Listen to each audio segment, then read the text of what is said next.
Oliver Twist by Charles Dickens. Chapter 1. Oliver's Early Life.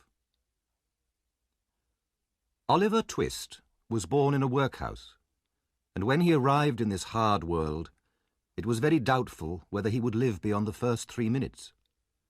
He lay on a hard little bed and struggled to start breathing. Oliver fought his first battle without much assistance from the two people present at his birth. One was an old woman, who was nearly always drunk, and the other was a busy local doctor, who was not paid enough to be very interested in Oliver's survival. After all, death was a common event in the workhouse, where only the poor and homeless lived. However, Oliver managed to draw his first breath, and then announced his arrival to the rest of the workhouse by crying loudly. His mother raised her pale young face from the pillow and whispered, "Let me see the child and die." The doctor turned away from the fire, where he had been warming his hands.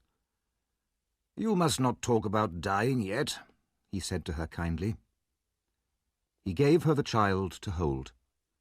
Lovingly, she kissed the baby on its forehead with her cold white lips, then stared wildly around the room, fell back, and died. "Poor dear," said the nurse, hurriedly putting a green glass bottle back in the pocket of her long skirt. The doctor began to put on his coat. "The baby is weak and will probably have difficulties," he said. "If so, give it a little milk to keep it quiet." Then he looked at the dead woman. "The mother was a good-looking girl. Where did she come from?" "She was brought here last night," replied the old woman. "She was found lying in the street. She'd walked some distance, judging by her shoes, which were worn to pieces.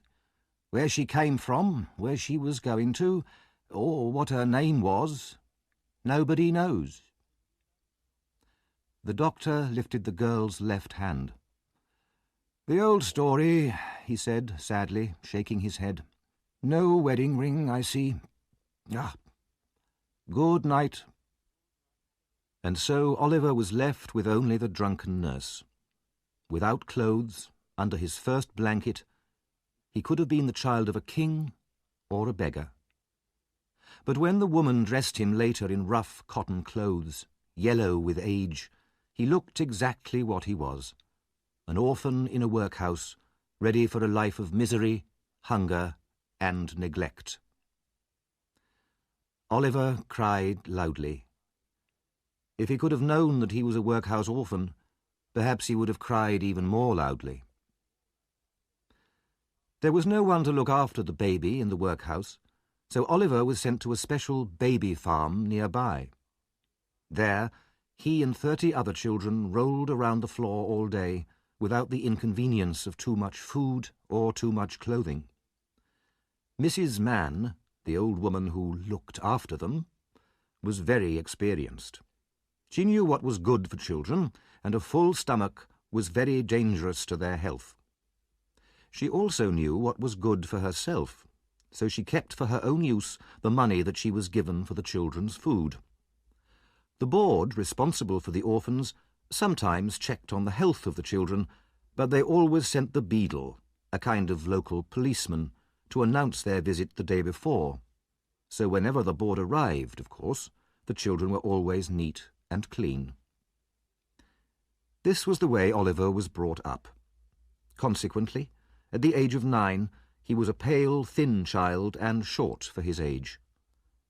But despite frequent beatings by Mrs. Mann, his spirit was strong, which was probably the reason why he managed to reach the age of 9 at all. On Oliver's 9th birthday, Mr. Bumble the beadle came to the house to see Mrs. Mann. Through the front window, Mrs. Mann saw him at the gate and turned quickly to the girl who worked with her. "Quick, take Oliver and those others upstairs to be washed," she said. Then she ran out to unlock the gate. It was always kept locked to prevent official visitors walking in unexpectedly. "I have business to talk about," Mr. Bumble told Mrs. Mann as he entered the house. He was a big, fat man, often bad-tempered, and was full of self-importance. He did not like to be kept waiting at a locked gate. Mrs. Mann took his hat and coat, placed a chair for him, and expressed great concern for his comfort. "You've had a long walk, Mr. Bumble," she said, "and you must be thirsty." She took out a bottle from the cupboard. "No, thank you, Mrs. Mann, not a drop." He waved the bottle away. "Just a little drop, Mr. Bumble, with cold water," said Mrs. Mann persuasively. Mr. Bumble coughed.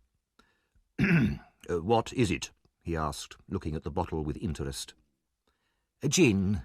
I keep it for the children's medicine drink." "You give the children gin, Mrs. Mann?" asked Mr. Bumble, watching as she mixed his drink. "Only with medicine, sir. I don't like to see them suffer." "You're a good woman, Mrs. Mann." Mr. Bumble drank half his glass immediately.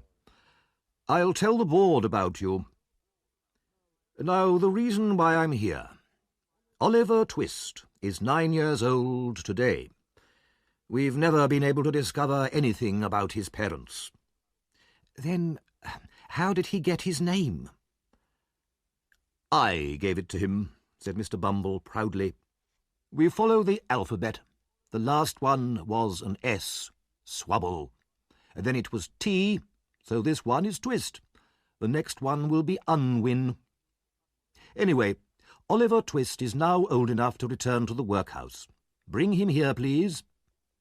While Mrs. Mann went to get him, Mr. Bumble finished the rest of his gin. Oliver, his face and hands now almost clean, was led into the room. "Will you come along with me, Oliver?" asked Mr. Bumble in a loud voice. Oliver was very glad to be free of Mrs. Mann's violence, but he said nothing because she was angrily shaking her finger at him. However, as the gate closed behind Oliver, he burst into tears. He was leaving behind the other children, the only friends he had, and he realized at that moment how lonely he was in the world. Mr. Bumble walked on with long steps, with Oliver on his short little legs running beside him. The feeling of contentment produced by gin and water had now disappeared, and the beadle was in a bad mood once more. Back at the workhouse, Oliver was taken to see the board. He stood in front of 10 fat men who were sitting around a table. "What's your name, boy?" asked a particularly fat man with a very round red face.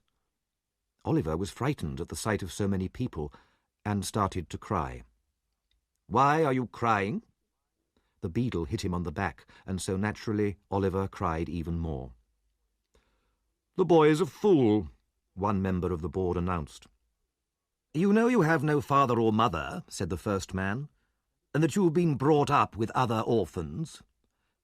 "Yes, sir," replied Oliver, crying bitterly. "Why is the boy crying?" repeated the other man, puzzled. "You have come here to be educated," continued the fat man, "so you will start working here tomorrow at 6 o'clock. Oliver was led away to a large room where, on a rough, hard bed, he cried himself to sleep. The room in the workhouse where the boys were fed was a large stone hall, and at one end the master and 2 women served the food. This consisted of a bowl of thin soup 3 times a day, with a piece of bread on Sundays. The boys ate everything and were always hungry. The bowls never needed washing. The boys polished them with their spoons until they shone. After 3 months of this slow starvation, one of the boys told the others he was so hungry that one night he might eat the boy who slept next to him. He had a wild, hungry eye, and the other boys believed him. After a long discussion, they decided that one of them should ask for more food after supper that evening, and Oliver was chosen. The evening arrived, the soup was served, and the bowls were empty again in a few seconds. Oliver went up to the master with his bowl in his hand. He felt very frightened, but also desperate with hunger. "Please, sir, I want some more." The master was a fat, healthy man, but he turned very pale. He looked at the little boy in front of him with amazement. Nobody else spoke. "What?" he asked at last, in a faint voice. "Please, sir," replied Oliver, "I want some more." The master hit him with the serving spoon, then seized Oliver's arms and shouted for the beadle. The beadle came quickly, heard the dreadful news, and immediately ran to tell the board. "He asked for more?" Mr. Limpkins, the fattest board member, asked in horror. "Bumble, is this really true?" "That boy will be hanged," said the man who earlier had called Oliver a fool. "You see if I'm not right." Oliver was led away to be locked up, and a reward was offered to anybody who would take him away and use him for work.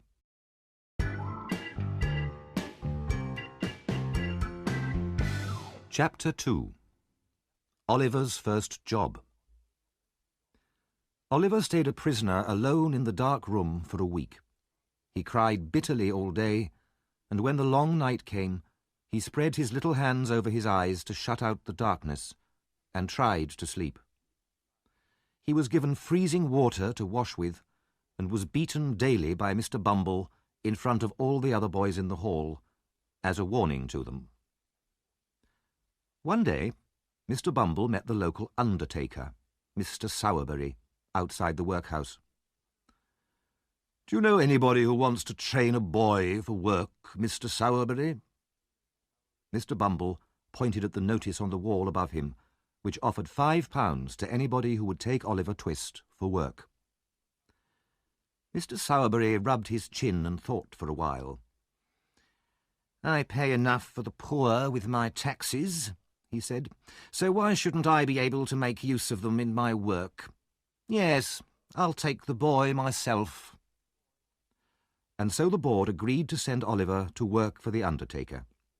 The necessary papers were signed. Oliver's small possessions were put into a brown paper parcel, and he was led to Mr. Sowerberry's house by Mr. Bumble. As they walked along, tears began to run down Oliver's face. "What is it this time?" asked Mr. Bumble impatiently. "Don't be so ungrateful. This gentleman is going to look after you." "It's just that I'm so lonely, sir," said the child. "Everybody hates me. Please don't be angry with me, sir." Even Mr. Bumble felt a little pity. He coughed, told Oliver to dry his eyes and be a good boy, and walked on with him in silence. The undertaker had just finished work for the day when Mr. Bumble entered his shop. "Here, I've brought the boy," said the beadle. Oliver bowed to the undertaker, who raised his candle to get a better view of the boy. "Mrs. Sowerberry," he called, "come and have a look." His wife, a short, thin woman with a disagreeable face, came out to see. "He's very small," she said immediately. "He is," agreed Mr. Bumble, "but he'll grow, Mrs. Sowerberry." "Yes," she said crossly, "when he eats our food. Go on, get downstairs." She pushed Oliver downstairs into a damp, dark kitchen and called to the girl working down there. "Here, Charlotte, give this boy some meat that the dog left, if he thinks it's good enough for him." Oliver tore the meat to pieces with his teeth as if he were a wild animal. Mrs. Sowerberry watched him in silent horror, already thinking about her future food bills, then took him upstairs to the shop. "You'll sleep here among the coffins," she said. Oliver stared around the dark, airless shop at the coffins, some finished, some only half made. He trembled at the thought of ghosts. His bed was a small hole in the floor and looked very like a grave.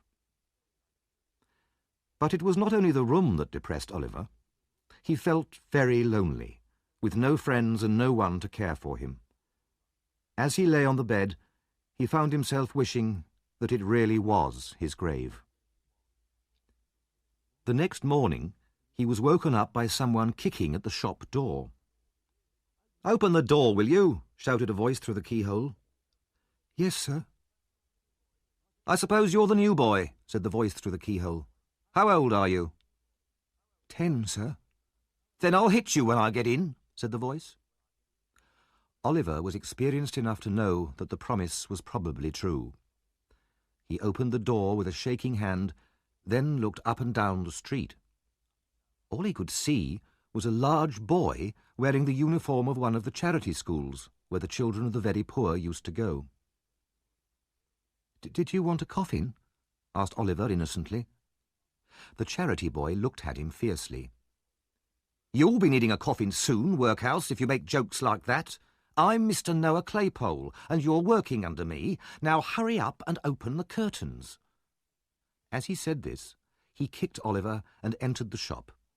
He was a big, clumsy boy of about 14, with a large head and very small eyes. Added to these attractions were a red nose and dirty yellow trousers. The boys went down to breakfast, which the girl Charlotte had made for them. She gave an extra piece of meat to Noah, then told Oliver to hurry up, as it was his job to look after the shop. "Did you hear that, workhouse?" shouted Noah. "He heard, Noah," said Charlotte. "Leave him alone." "Why?" asked Noah. "All his relations have already left him alone. His mother and father aren't going to interfere with him." Charlotte and Noah both started laughing loudly.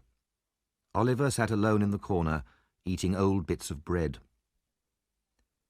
Noah was a charity boy, but not a workhouse orphan. He at least knew who his parents were. But for a long time, all the local shop boys had insulted him because he wore the uniform of a charity boy. Now fortune had brought him a creature in an even lower position in society than himself. Noah intended to repay to Oliver every insult he had ever received and to make the new boy's life a misery. After a few weeks, Mr. Sowerberry decided that he liked Oliver's appearance enough to train him in the undertaking business. Oliver's permanent expression of sadness was very suitable, the undertaker thought, for collecting dead bodies from houses and accompanying the coffins to funerals. One day, Mr. Bumble came to tell them about a woman who had died in an extremely poor part of the town, and Sowerberry and Oliver went to collect the body. They went down dirty, narrow streets, where the houses on either side were tall and large, but very old. Some of the houses were almost falling down and had to be supported by huge blocks of wood. The area was so poor that even the dead rats in the street looked as though they had died of hunger.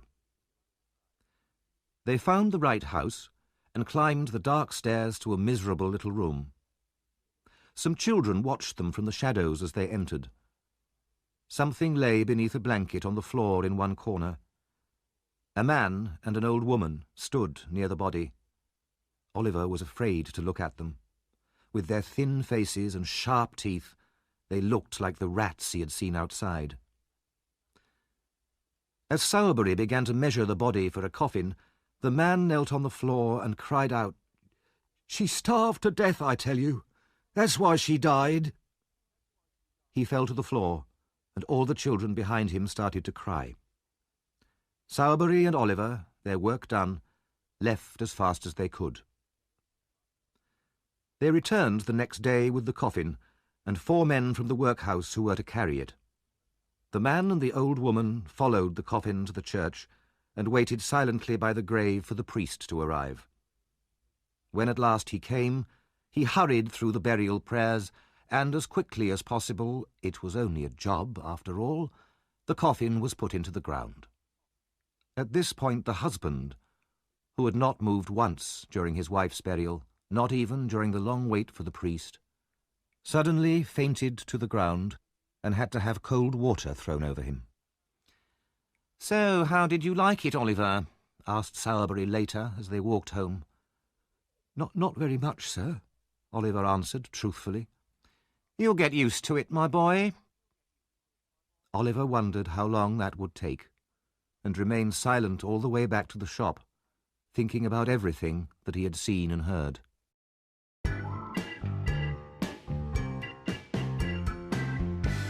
Chapter 3. Oliver Goes to London. Oliver was now officially an undertaker's assistant. It was a good, sickly time of year, and coffins were selling well. Oliver gained a lot of experience in a short time, and was interested to see how brave some people were after a death in the family. During funerals for some rich people, for example, he saw that the people who had cried the loudest in church usually recovered the fastest afterwards. He noticed how in other wealthy families the wife or the husband often seemed quite cheerful and calm despite the recent death, just as if nothing had happened. Oliver was very surprised to see all this, and greatly admired them for controlling their sadness so well. He was treated badly by most of the people around him. Noah was jealous because Oliver went out to burials while he was left back in the shop, so he treated him even worse than before. Charlotte treated him badly because Noah did, and Mrs. Sowerberry was his enemy because Mr. Sowerberry was supposed to be his friend. One day something happened which might seem unimportant, but which had a great effect on Oliver's future. Noah was in a particularly bad mood one dinner time, and so he tried to make Oliver cry by hitting him, pulling his hair, and calling him horrible names. This was all unsuccessful, so he tried personal insults. "Workhouse, how's your mother?" he asked. "She's dead," replied Oliver, his face going red with emotion. Noah hoped that Oliver was going to cry, so he continued, "What did she die of, Workhouse?" "Of a broken heart, I was told," and a tear rolled down Oliver's cheek. "Why are you crying, Workhouse?" Oliver remained silent, and Noah grew braver. "You know, I feel very sorry for you, Workhouse, but the truth is, your mother was a wicked woman." Oliver seemed suddenly to wake up. "What did you say?" "She was so bad it was lucky she died, or she would have ended up in prison or hung." His face bright red with anger, Oliver jumped up, seized Noah's throat, and shook the older boy so violently that his teeth nearly fell out. Then he hit him with all his strength and knocked him to the ground. "He'll murder me!" screamed Noah. "Charlotte, help! Oliver's gone mad!" Charlotte and Mrs. Sowerberry ran in and screamed in horror. They took hold of Oliver and began to beat him. Then Noah got up and started to kick him from behind. When they were all tired, they forced Oliver, who was still fighting and shouting, into the cellar and locked it. Mrs. Sowerberry sat down, breathing heavily. "He's like a wild animal," she said. "We could all have been murdered in our beds." "I hope Mr. Sowerberry doesn't take any more of these dreadful creatures from the workhouse," said Charlotte. "Poor Noah was nearly killed." Mrs. Sowerberry looked at Noah sympathetically. Noah, who was twice Oliver's size, pretended to rub tears from his eyes. "What shall we do?" cried Mrs. Sowerberry. "He'll kick that door down in 10 minutes." They could hear Oliver banging and kicking at the cellar door. "Noah, run and get Mr. Bumble." So Noah ran through the streets as quickly as he could to fetch the beadle. When he reached the workhouse, he waited for a minute to make sure his face was suitably tearful and frightened. As soon as Mr. Bumble came out, Noah cried, Mr. Bumble, it's Oliver Twist, sir. He's become violent. He tried to murder me, sir, and Charlotte and Mrs. Sowerberry as well." Mr. Bumble was shocked and angry. "Did he? I'll come up there immediately and beat him with my stick." When he arrived at the shop, Oliver was still kicking wildly at the cellar door. "Let me out," he shouted from the cellar when he heard Mr. Bumble's voice. "I'm not afraid of you." Mr. Bumble stopped for a moment, amazed and even rather frightened by this change in Oliver. Then he said to Mrs. Sowerberry, "It's the meat that's caused this, you know." "What?" "Meat, madam. You fed him too well here. Back in the workhouse this would never have happened." "I knew I was too generous to him," said Mrs. Sowerberry, raising her eyes to the ceiling. At that moment, Mr. Sowerberry returned, and hearing what had happened, according to the ladies, he beat Oliver so hard that even Mr. Bumble and Mrs. Sowerberry were satisfied. Mr. Sowerberry was not a cruel man, but he had no choice. He knew that if he didn't punish Oliver, his wife would never forgive him. That night, alone in the room with the coffins, Oliver cried bitter, lonely tears. He did not sleep, and very early in the morning, before anyone was awake, he quietly unlocked the shop door and left the house.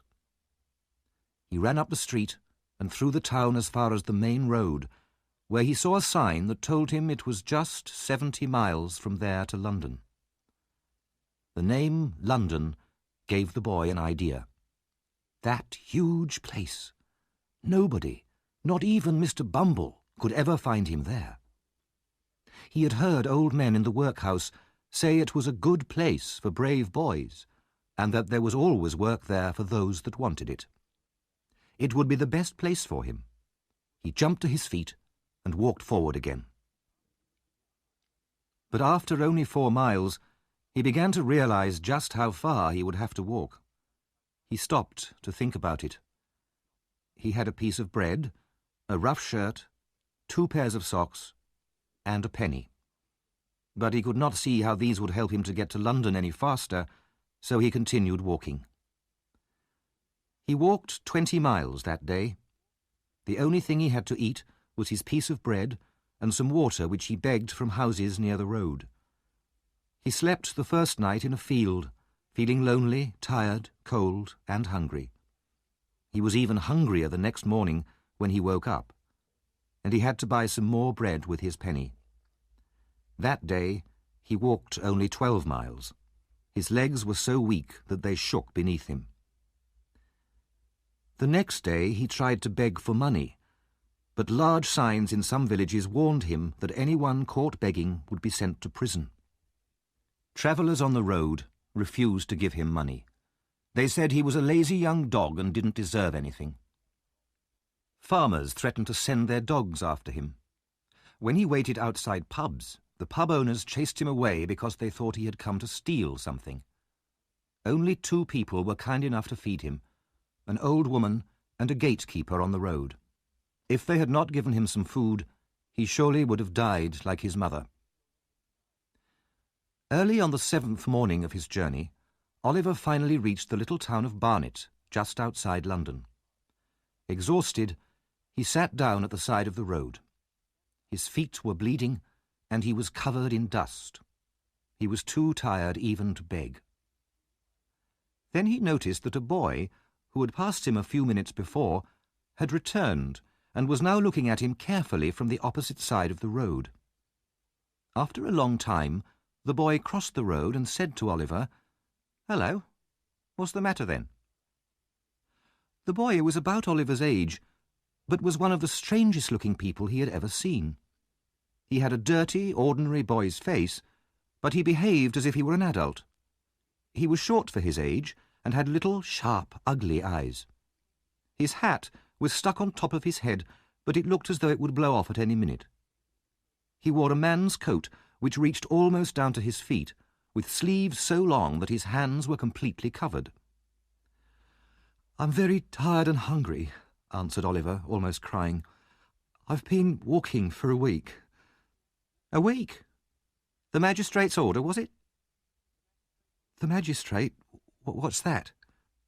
"A magistrate's a kind of judge," explained the surprised young gentleman. He realised Oliver did not have much experience of the world. "Never mind that. You want some food," he went on.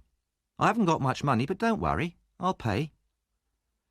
The boy helped Oliver to his feet and took him to a pub. Meat, bread and beer were placed before Oliver, and his new friend urged him to satisfy his hunger. While Oliver was eating, the strange boy looked at him from time to time with great attention. "Going to London?" he asked him finally. "Yes." "Got anywhere to live?" "No." "Money?" "No." The strange boy whistled and put his arms into his pockets as far as the big coat sleeves would allow him.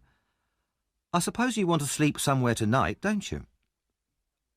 "I do," replied Oliver. "I haven't slept under a roof since I started my journey." "Well, don't worry. I've got to be in London tonight, And I know a very nice old gentleman there who'll let you live in his place and not even ask you for money." Oliver was deeply grateful for this offer of shelter and talked for a long time with his new friend. His name was Jack Dawkins, but he was usually called the Artful Dodger. Artful because he was very clever at getting what he wanted, and Dodger because he was very good at not getting caught when he did something wrong. When he heard this, Oliver felt rather doubtful about having such a friend. However, he wanted first to meet the kind old gentleman in London who would help him. After that, he could decide whether to continue the friendship with the Artful Dodger.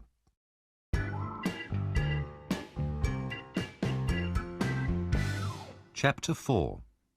Oliver in London. For some reason, the Dodger did not want to enter London during daylight, so it was nearly 11 o'clock at night when they got near the centre. Oliver had never seen a dirtier or more miserable place. The streets in this district were narrow and muddy, and there were terrible smells everywhere. Children wandered around even at this time of night, in and out of the many shops, playing and screaming. The pubs were full of people fighting, and big, evil-looking men stood in doorways or at dark corners. Oliver almost wanted to run away, but just then the Dodger pushed open a door and pulled Oliver into a dark hall. "Who's there?" a voice cried out. "It's me," said the Dodger. The faint light of a candle appeared in the hall. "Who's the other one?" "A new friend." They went up some dark and broken stairs. Oliver could hardly see where he was going, but the Dodger seemed to know the way and helped Oliver up. They entered a room with walls that were black with age and dirt. In front of the fire was a table with a candle stuck into a bottle of beer, and an old man with a horribly ugly face and red hair stood next to the fire cooking. He was wearing a dirty old coat and seemed to divide his attention between his cooking and a number of silk handkerchiefs which were hanging near the fire. There were several rough beds in the room. 4 or 5 boys, about the same age as the Artful Dodger, sat round the table smoking and drinking like middle-aged men. They all looked up when the Dodger and Oliver entered. "This is him, Fagin," the Dodger said to the old man. "My friend, Oliver Twist." Fagin smiled and shook Oliver's hand. Then all the young gentlemen came up to him and shook both his hands very hard, especially the hand which held his few possessions. One of the boys was particularly kind.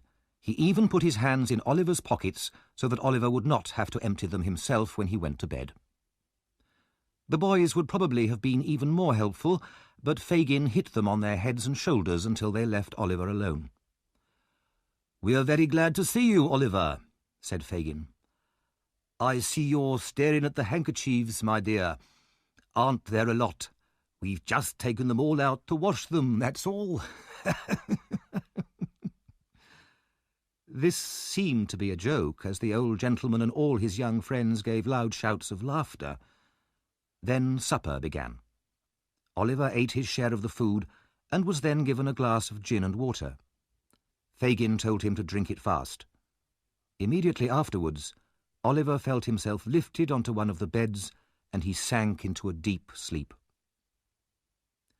When he woke, it was late morning.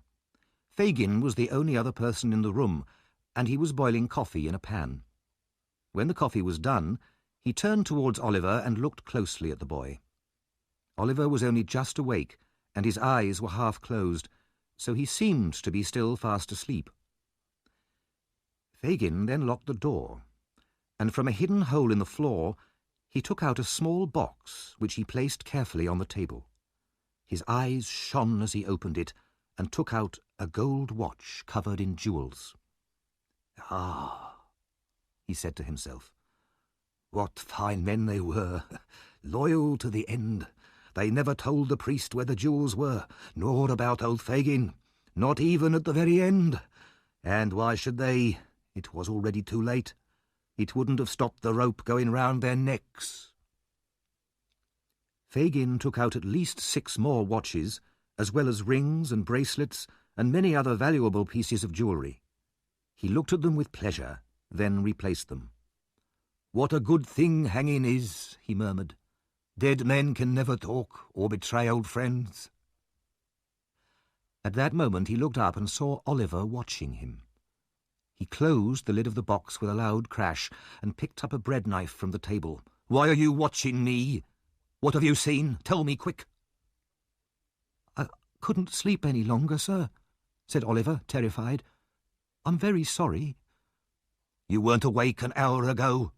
Fagin asked fiercely, still holding the knife. "I promise I wasn't, sir," replied Oliver. "Don't worry, my dear," Fagin said, putting down the knife and becoming once again the kind old gentleman. He laughed.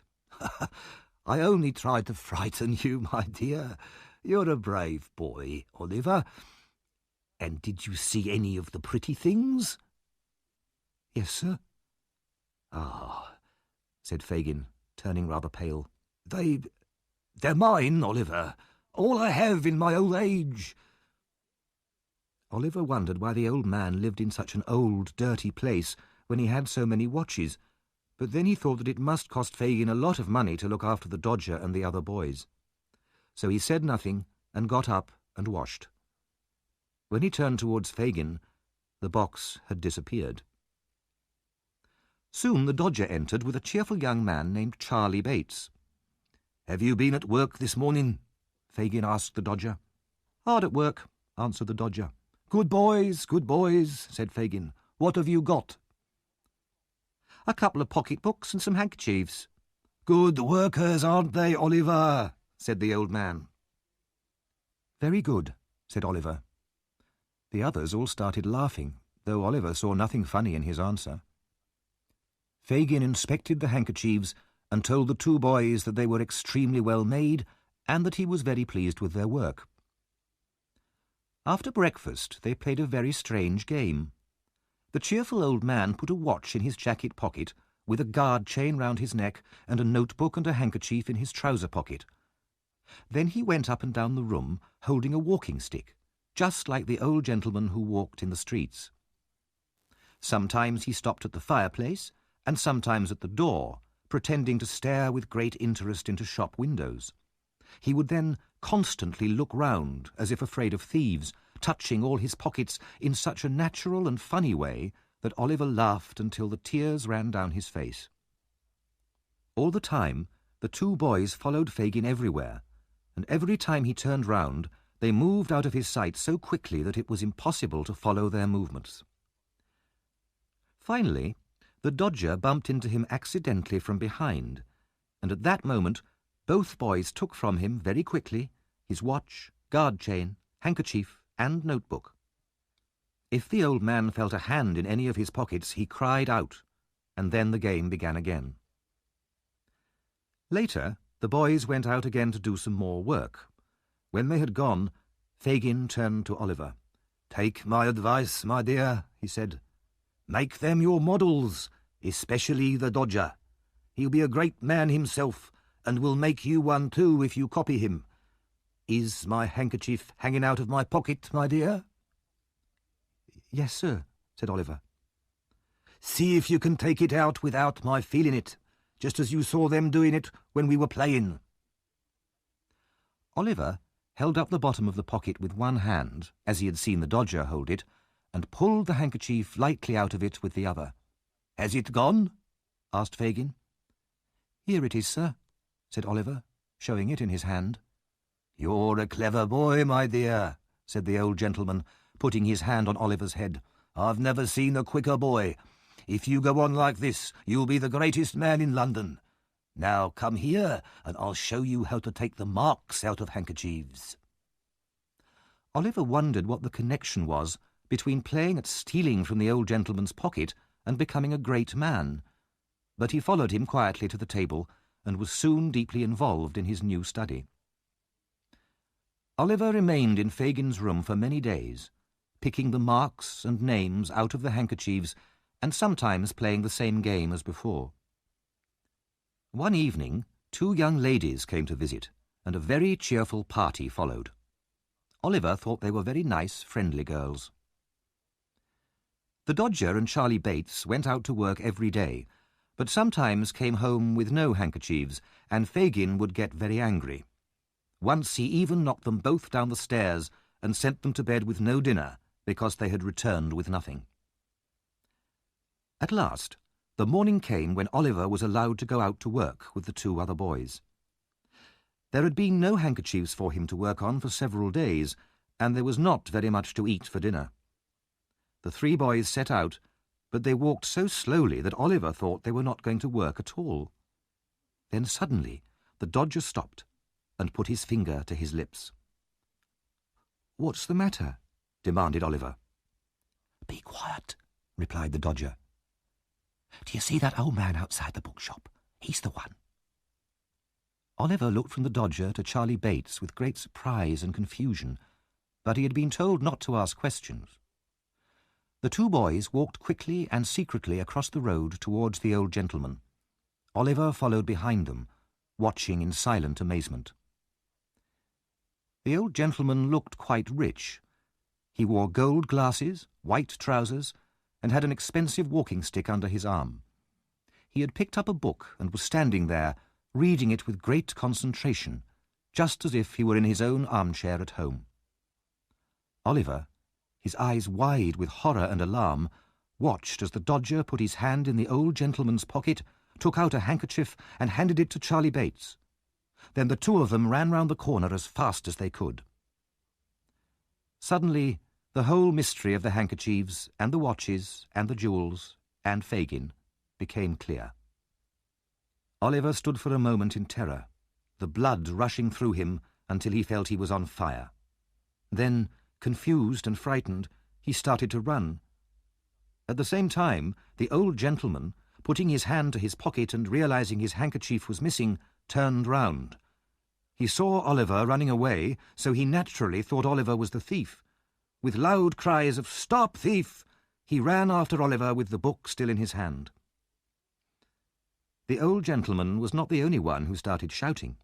The Dodger and Charlie Bates, not wanting to attract attention to themselves by running down the street, had stopped round the first corner.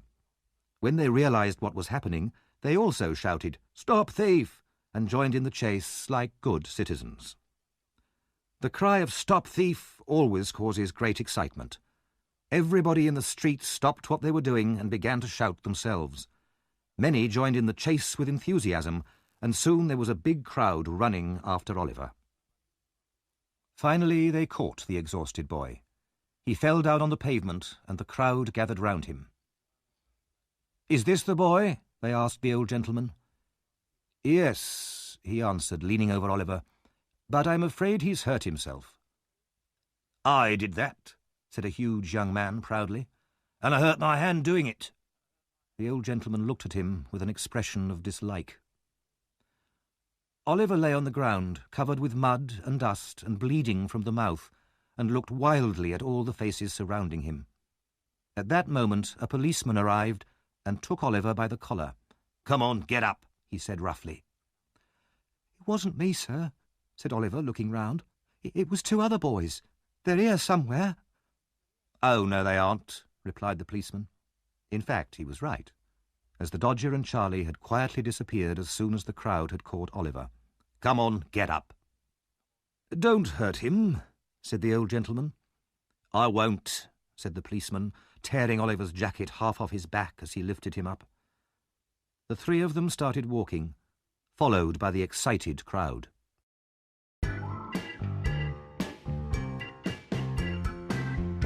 Chapter 5. Oliver's life changes. Oliver was taken to the nearest police station. The officer at the gate looked at the boy. "Another young thief, eh?" He turned to the old gentleman. "Are you the person who was robbed, sir?" "Yes, I am," replied the old gentleman, "but I'm not sure that this boy actually took the handkerchief. I don't really want to take him to court." "Too late. He must go before the magistrate now." Oliver was locked in a small stone cell which was disgustingly dirty and smelly. As the key turned in the lock, the old gentleman said to himself thoughtfully, There's something in that boy's face. He could be innocent. Where have I seen someone like him before? After thinking about this for a few minutes, he said, "No, it must be imagination." He sighed unhappily and began reading the book again. Some time later, the officer touched his shoulder and told him that the court was ready. A magistrate was a judge who dealt with small crimes in local courts, and the magistrate for this district was well known. His name was Mr. Fang, and he was a disagreeable, bad-tempered man. Today, he was in a particularly bad mood. He frowned angrily at the old gentleman and asked sharply, "Who are you?" "My name, sir, is Brownlow." "Officer, what is this man charged with?" "He's not charged, sir," answered the officer. "He's accusing the boy." The magistrate looked at Mr. Brownlow from head to foot. "And what have you got to say?" Mr. Brownlow began to explain. "I was standing outside a bookshop—" "Be quiet, sir," shouted Mr. Fang. "Policeman, now, you arrested the boy. What happened?" The policeman told the magistrate what he had heard and how he had searched Oliver afterwards and found nothing. "Are there any witnesses?" asked the magistrate. "None," answered the policeman. Mr. Fang then turned to Mr. Brownlow and angrily told him to describe what had happened. Mr. Brownlow explained that he had run after the boy only because he saw him running away. He did not think that the boy was the actual thief, and he hoped that the boy would not be punished. "He's been hurt already," he added, "and now I'm afraid he's very ill." "I don't believe that for a moment," said Mr. Fang unpleasantly.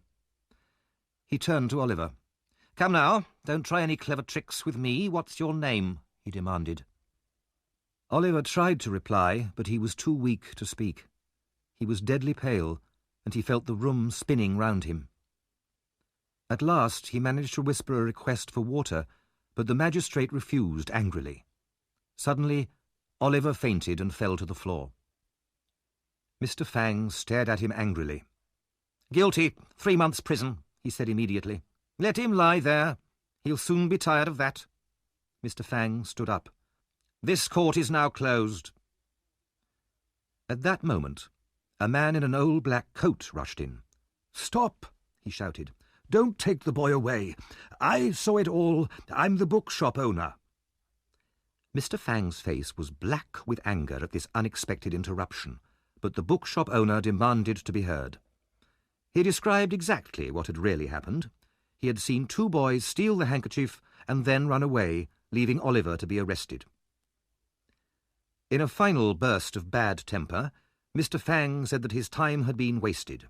He announced that Oliver was innocent and ordered everybody out of the court. The order was obeyed, and as Mr. Brownlow turned to go down the street, he saw Oliver lying on the pavement, shaking, his face as white as death. Poor boy," said Mr. Brownlow, bending over him. He called a coach quickly, laid Oliver on the seat, and drove away. The coach stopped at a neat house in a quiet, shady street in North London. Oliver was gently carried into a bed and received more care and kindness than he had ever had in his life. But he had a fever, and for many days he lay there unconscious. When he eventually awoke, weak, thin and pale, he looked anxiously around the room. "What room is this? Where am I?" he said. "This is not the place I fell asleep in." Mrs. Bedwin, the motherly old housekeeper, heard his words and instantly came to him. "Hush! Be quiet, my dear, or you'll be ill again. Lie down." He lay down and woke up again much later. After a while, he was able to sit up in a chair, although he was still too weak to walk. In this new position, he could see a picture of a woman hanging on the wall opposite. "Who is that, madam?" he asked the old housekeeper. "I don't know, my dear. Do you like it?" "The eyes look so sad, and they seem to be staring at me, as if the person was alive and wanted to speak to me but couldn't." "You're weak and nervous after your illness," Mrs. Bedwin said kindly. "Don't worry about things like that." Later that day, Mr. Brownlow came in, having heard that the boy was a little better at last. He was delighted to see that Oliver could sit up, but when he saw Oliver's face clearly, Mr. Brownlow stared hard at him. "I hope you're not angry with me, sir," said Oliver anxiously. "No, no, not in the least," he replied. Then he turned to the housekeeper. "But look, Mrs. Pedwin, look there." He pointed to the picture of the woman above Oliver's head, and then to the boy's face. It was a living copy of the picture. Even the expression was the same. Oliver did not understand what was happening. He was so alarmed by Mr. Brownlow's excitement that he fainted once more. The Dodger and Charlie Bates had left the crowd which was chasing Oliver as soon as they could. They went back to their house through the narrow streets, using a complicated route in case anyone was following them. Once they were safely away from other people, Charlie Bates rolled on the ground and laughed and laughed. "When I saw Oliver running away so fast round all the corners, bumping into walls, and all the time I had the handkerchief in my pocket." "But what will Fagin say?" asked the Dodger. "What do you mean?" The Dodger said nothing more, but led Charlie Bates into the house and up the stairs. When Fagin saw them enter, he rose to his feet. "Where's Oliver?" he asked them furiously. The two boys looked uneasily at each other, but said nothing. Fagin took hold of the Dodger's collar and shook him violently. "Tell me, or I'll kill you." The Dodger slid out of his coat in one smooth movement, leaving Fagin holding only the empty coat. "The police have got him," he said reluctantly. He looked round for a weapon to fight with, but Fagin already had a heavy metal pot in his hand. He threw it hard at the Dodger, but missed and hit Charlie Bates, who started to shout with fear. Suddenly, all this noise and confusion was silenced by a deep voice at the door. "What the devil's going on here?" the voice demanded.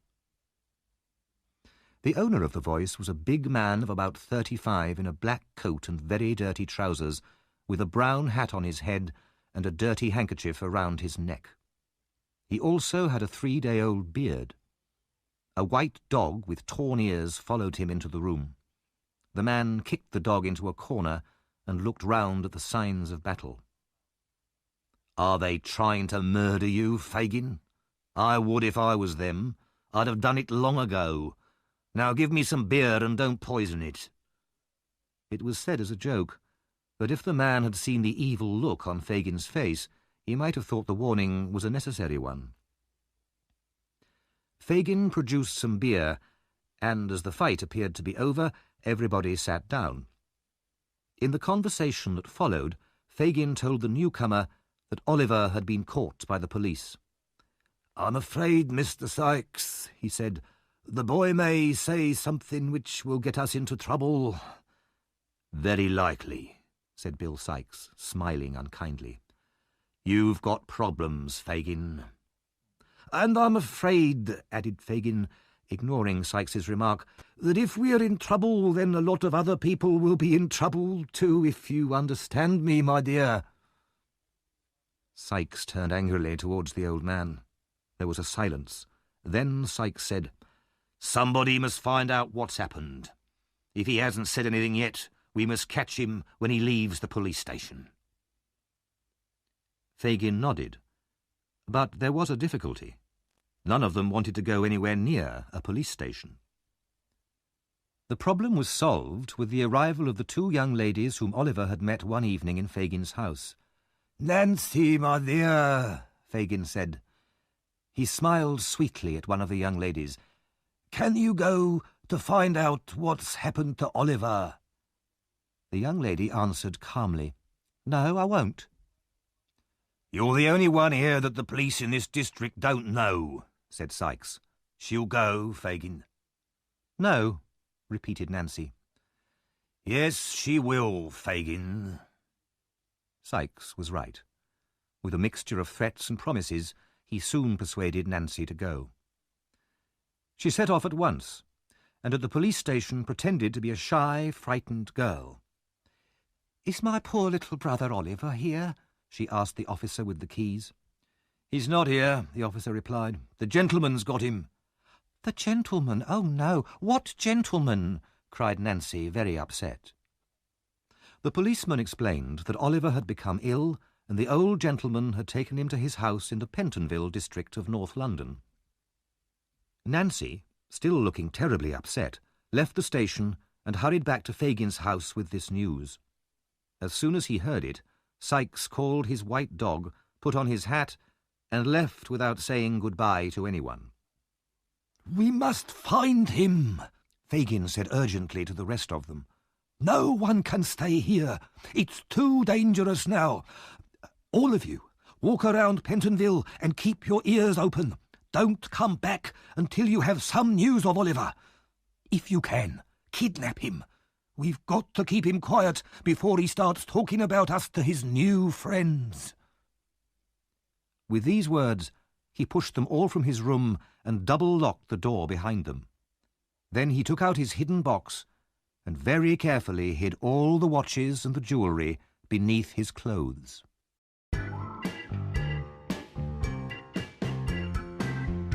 Chapter 6. Oliver is found again. Oliver began to recover and slowly regain his strength. The picture that had caused Mr. Brownlow's excitement was taken down from the wall and was not mentioned again. Oliver was disappointed at the disappearance of the picture, since he liked the woman's face, but he had many other things to think about now. They were happy days while Oliver was getting better. He played cards with Mrs. Bedwin and listened to stories about her family. The days were all so quiet and relaxing after the hardships and poverty of his previous life. Mr. Brownlow bought him a new suit and new shoes, and Oliver's dirty old clothes were given away.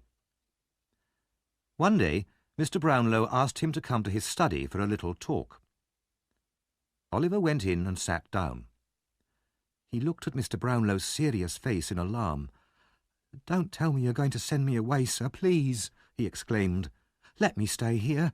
I could help with the housework. Please, sir." "My dear child, don't be afraid," said Mr. Brownlow kindly. "I won't desert you. I believe that you're a good boy, not a common thief. You told me you're an orphan, and that seems to be the truth. But I want to hear now the whole story of your life, and how you came to be with the boys I saw you with that day."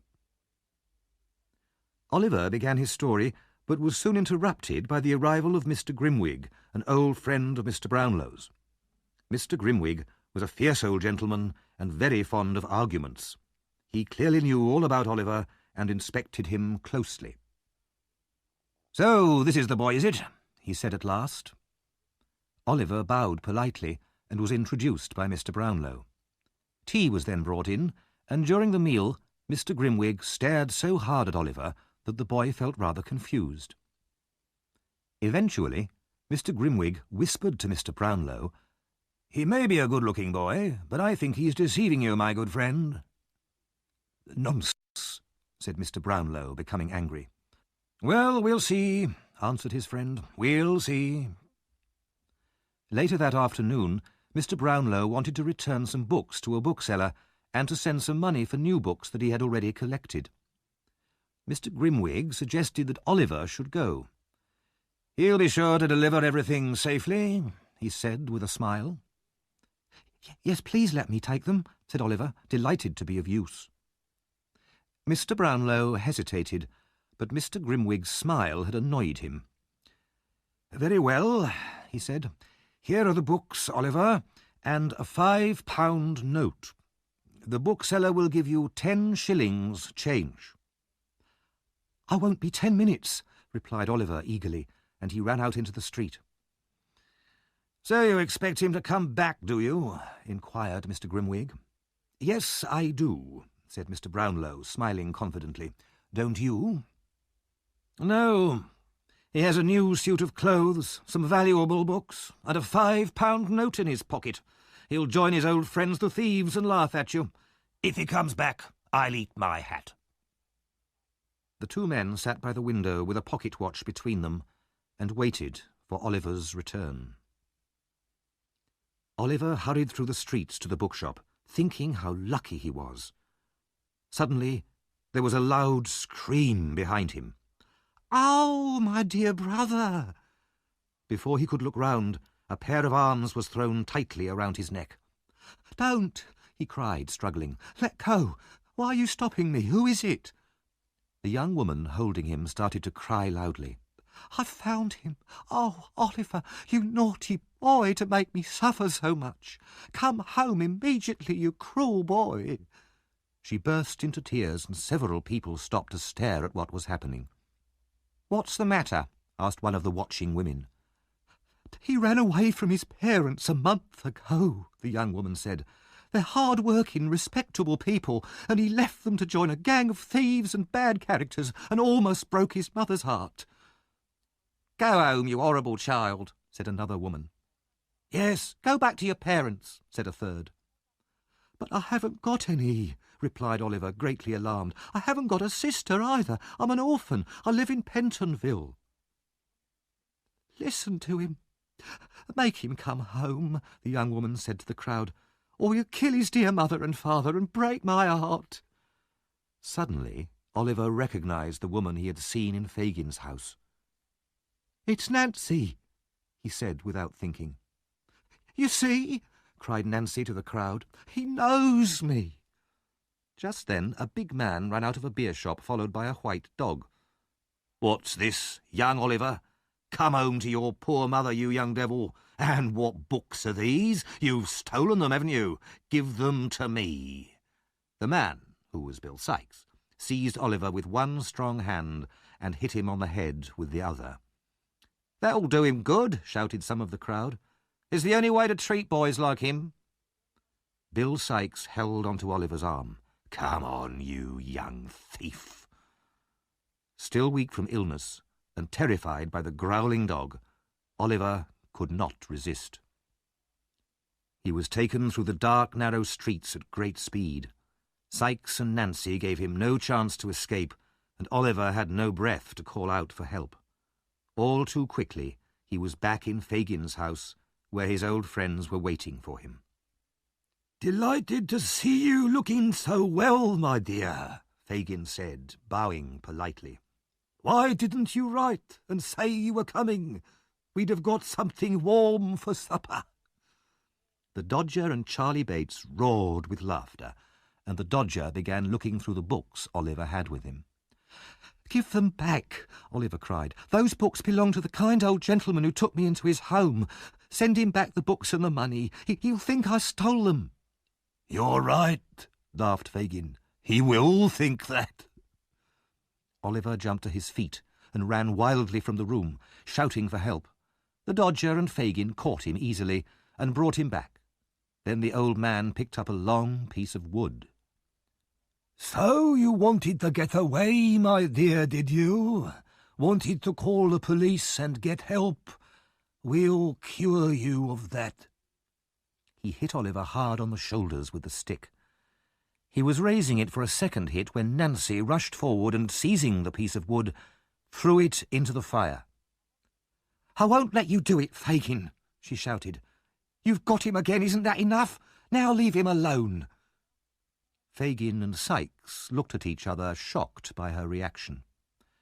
"You better keep quiet, my girl," growled Sikes. "No, I won't," cried the girl wildly. "Now you've got the boy, you'll turn him into a thief and a liar. Isn't that enough without killing him too?" She rushed at Fagin and would have hit him if Sikes had not held her arms so tightly that she couldn't move. She struggled wildly for a while, then, exhausted, she fainted. Sikes laid her down in the corner, as surprised as Fagin at her anger. "She can be really wild when she's angry," Sikes said. Fagin wiped his forehead. "That's the trouble with women," he said. "But she's a clever girl in her work." Then Charlie Bates and the Dodger took away Oliver's expensive new suit, gave him some old clothes, and locked him up in a dark room. Oliver felt tired and ill, and was soon fast asleep.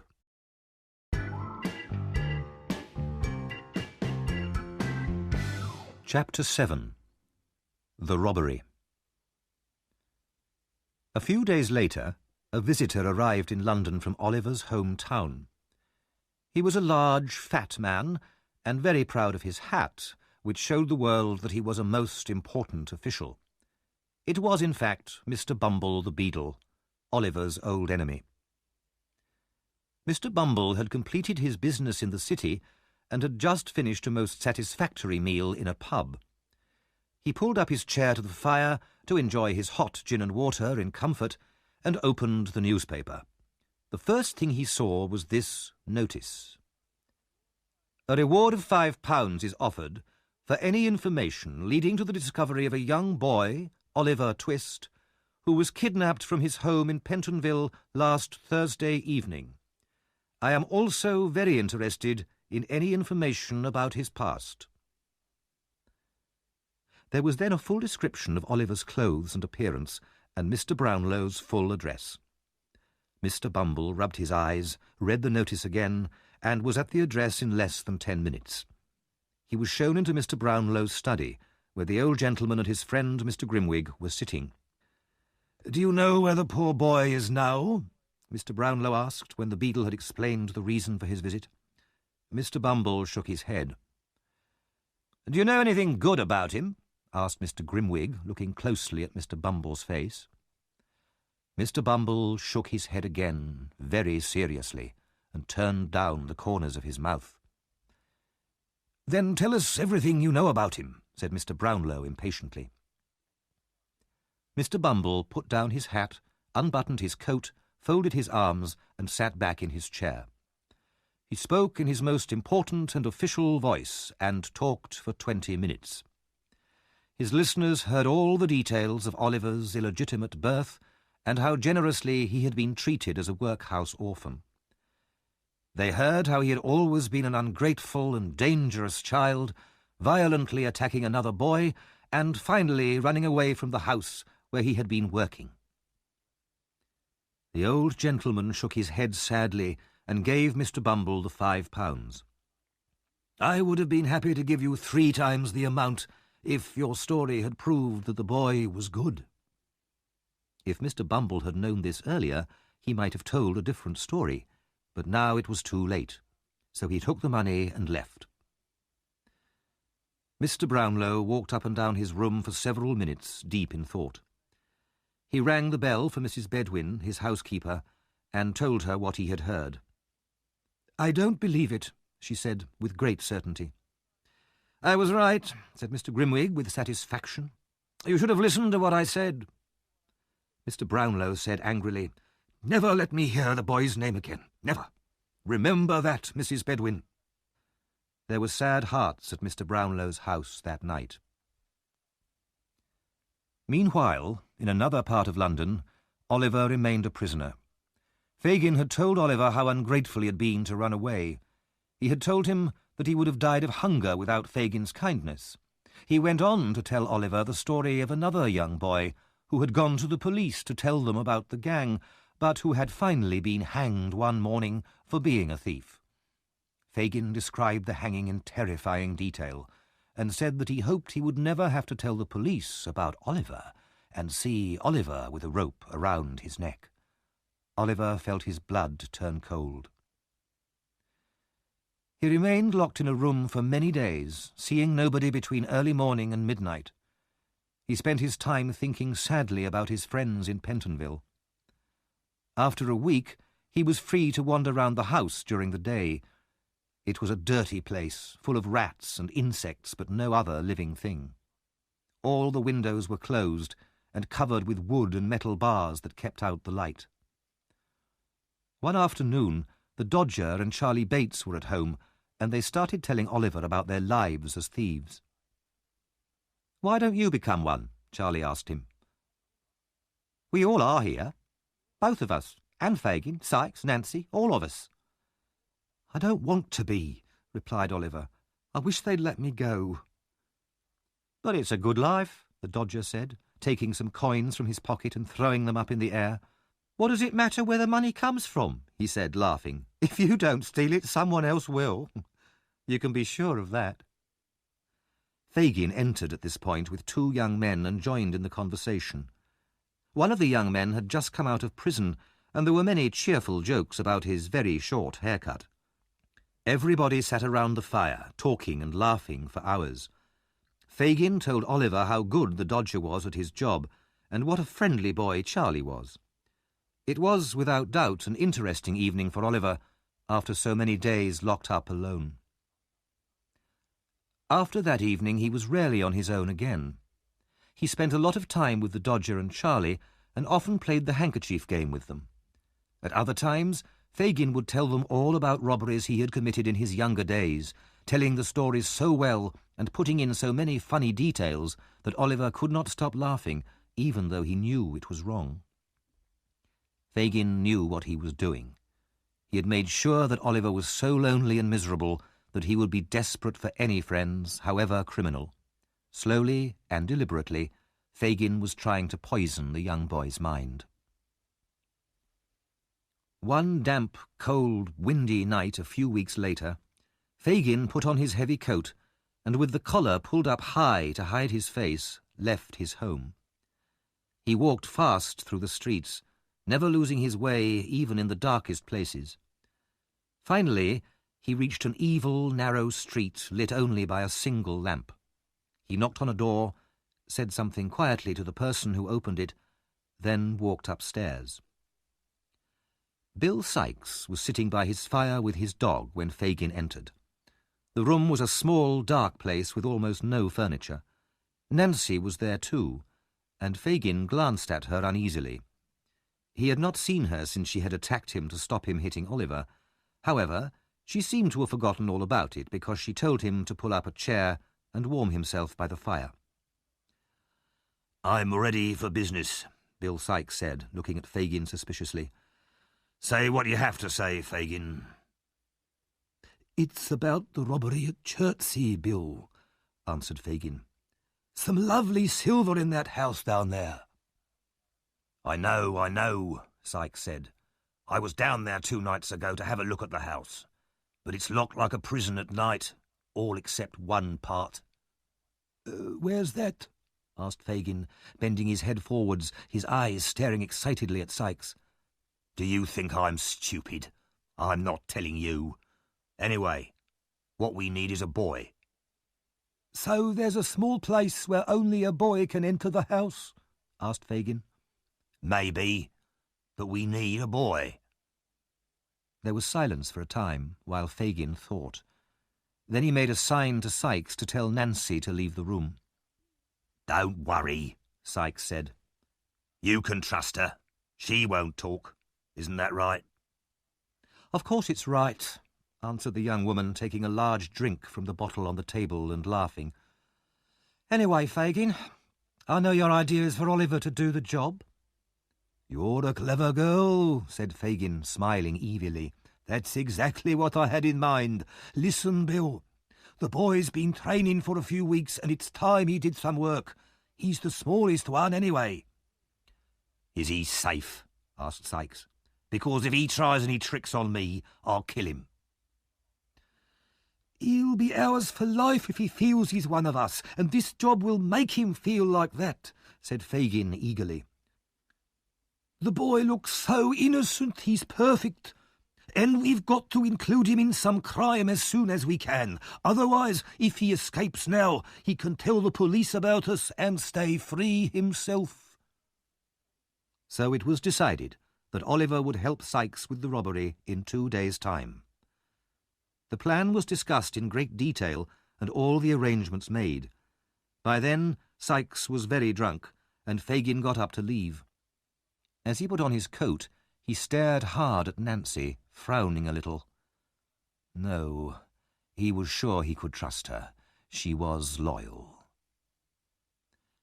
The next night, Oliver was alone in Fagin's house when Nancy entered. She was so nervous and white-faced that Oliver asked her if she was ill. "God forgive me," she said, beating her hands together. "I never thought I would do this." "Has anything happened?" asked the boy. "What is it?" She sat with her back to him and hid her face with her hands. After a while she said, "I don't know why I feel so strange sometimes. Come on, Oliver, are you ready? You have to come with me to Bill's house. Why? Oh, nothing important. Oliver did not believe her, but he thought that at last this might be an opportunity to escape, so he said rather too quickly, "I'm ready." Nancy guessed what he was thinking. Oliver, she said, this is not the time to escape. I've saved you once and I will again, but if anything happens tonight, it might mean my death. She said this so seriously that Oliver decided it must be true. He was quiet while they walked quickly through the streets to Sykes' house. Inside his room, Sykes sat Oliver down on a chair. "Did he come quietly?" he asked Nancy. Quiet as a mouse. "Glad to hear it," said Sykes. "Now listen to me, boy." He put a gun against Oliver's head. "If you say one word when you're outside with me, I'll shoot you. Understand?" Oliver nodded, trying hard not to tremble. Sykes and Oliver started out at 5 o'clock in the morning, while it was still dark. They crossed from one side of London to the other. At first the streets were empty, then shops began to open and people started going to work.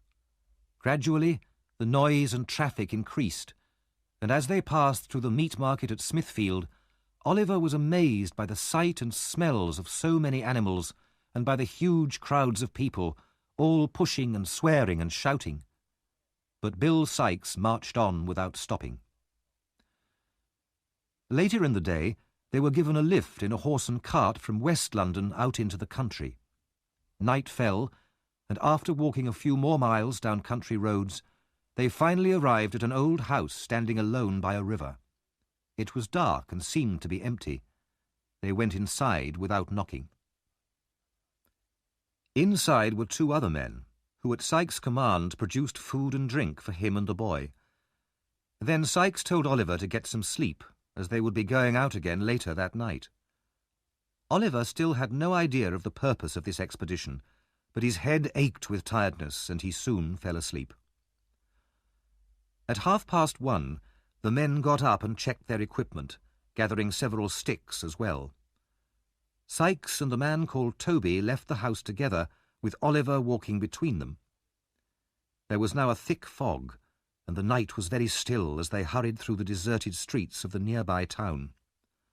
Out in the country again, they walked down several small roads until finally they stopped at a house surrounded by a high wall. As quick as lightning, Toby climbed up and pulled Oliver after him. Inside the garden, they crept towards the house, and now, for the first time, Oliver realized in horror that the purpose of the expedition was robbery and maybe even murder. Bill Sykes broke open a small window at the back of the house, then shone his light into Oliver's face. "Now listen. I'm going to put you through here. Go straight through into the hall and onto the front door and let us in. And if you don't, you can be sure I'll shoot you." Oliver, stupid with terror, was lifted through the window into the house. Desperately, he decided to try to run upstairs and warn the family. He began to creep forwards. Suddenly, there was a loud noise from the hall. "Come back!" shouted Sykes. "Back, back!" Oliver stood still, frozen with fear. A light appeared, then two men on the stairs, then a sudden bright flash and a loud bang. Oliver staggered back. Sykes seized the boy's collar through the window and pulled him back out into the garden. "They've hit him," shouted Sykes. "He's bleeding." A bell rang loudly, above the noise of more gunshots and the shouts of men. Oliver felt himself being carried across rough ground, and then he saw and heard no more.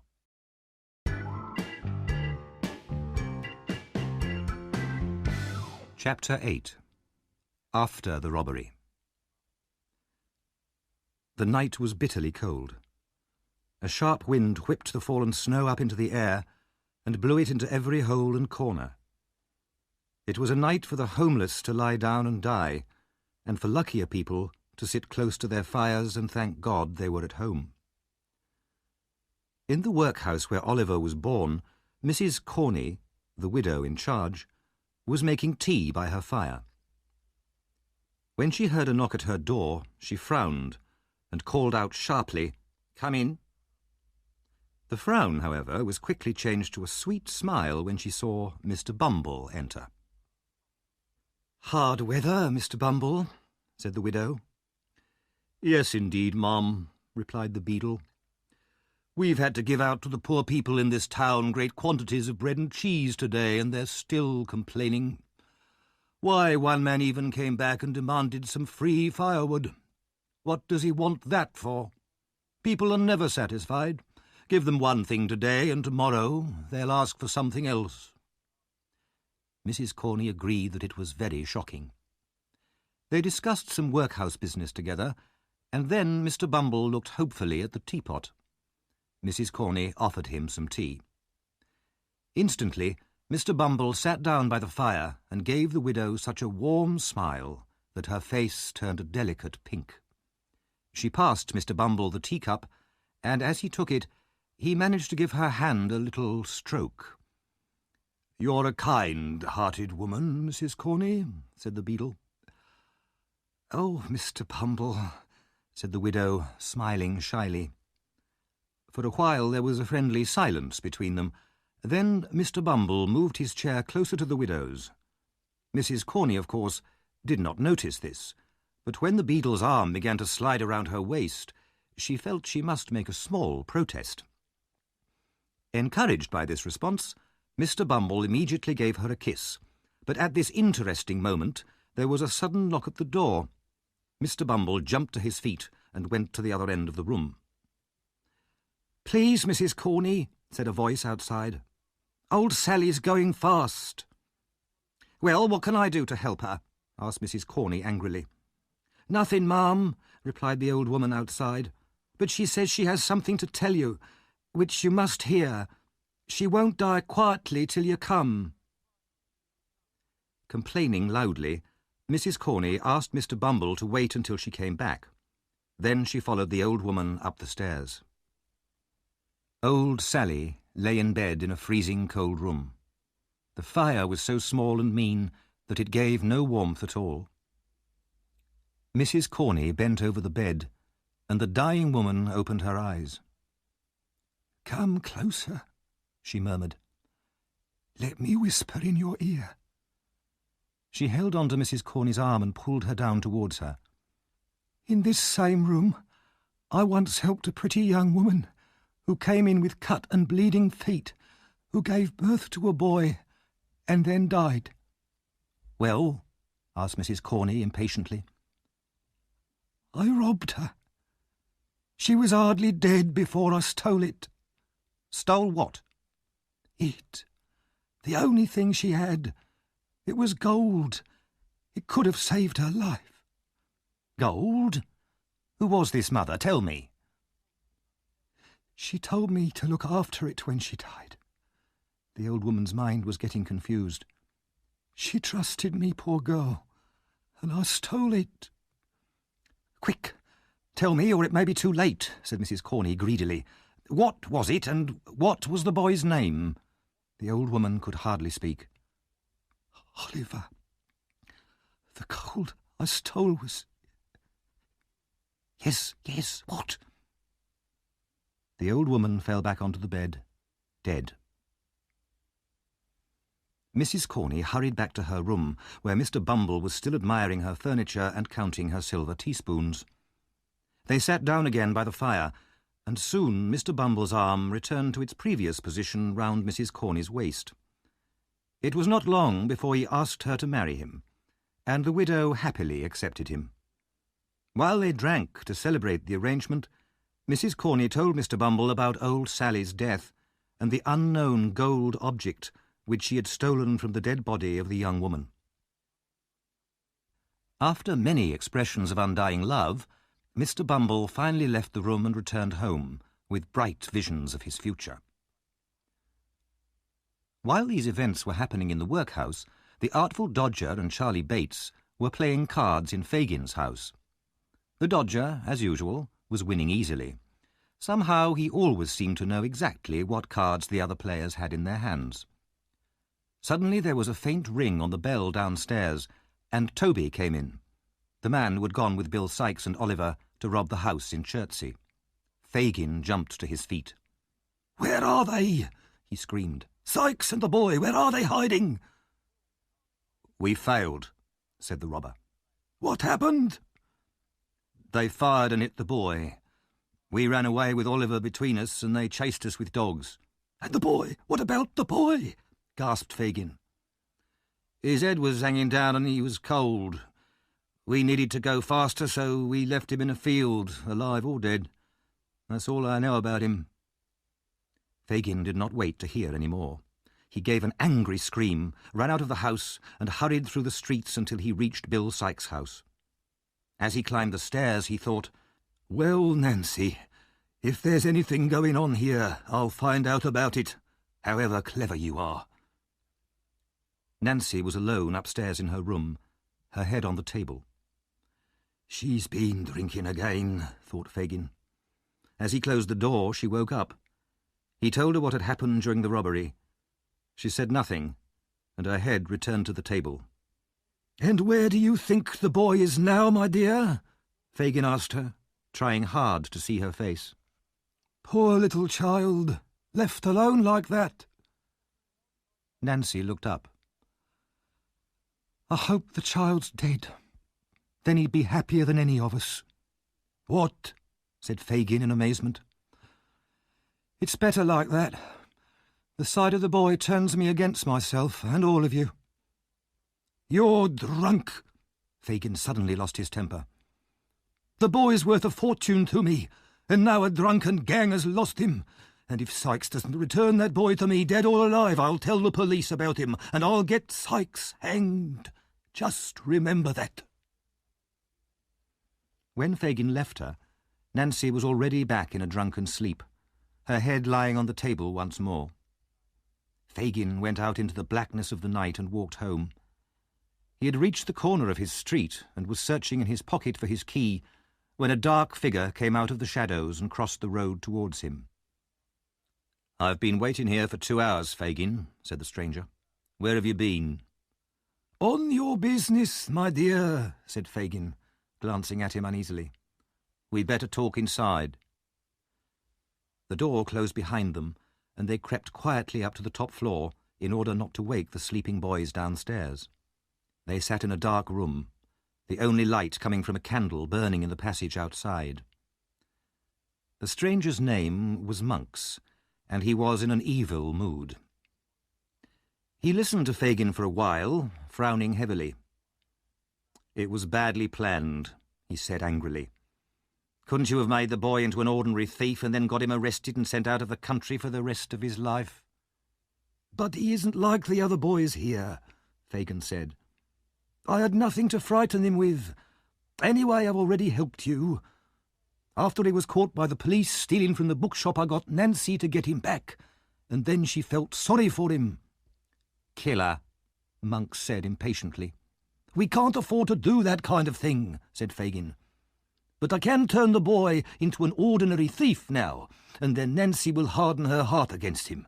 I know how women are. But if he's already dead—" "That's not my fault," said Monks quickly. "I always said to you, do anything you want to him, but don't kill him. I wouldn't have been able to forget it if you had." Suddenly he jumped to his feet, staring at the wall opposite the door. "What's that?" he whispered, terrified. "What? Where?"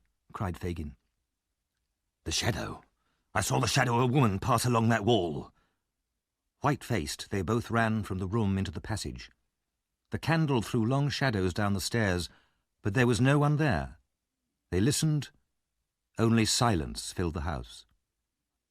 "It was your imagination," said Fagin softly. "I swear I saw it," replied Monks. They searched all the upstairs rooms. They were empty and as quiet as death. Monks grew calmer and eventually left the house at 1 o'clock in the morning. The chase down at Chertsey the previous night had not lasted long. There was a lot of noise of men shouting and dogs barking as the servants from the house pursued the robbers across the fields.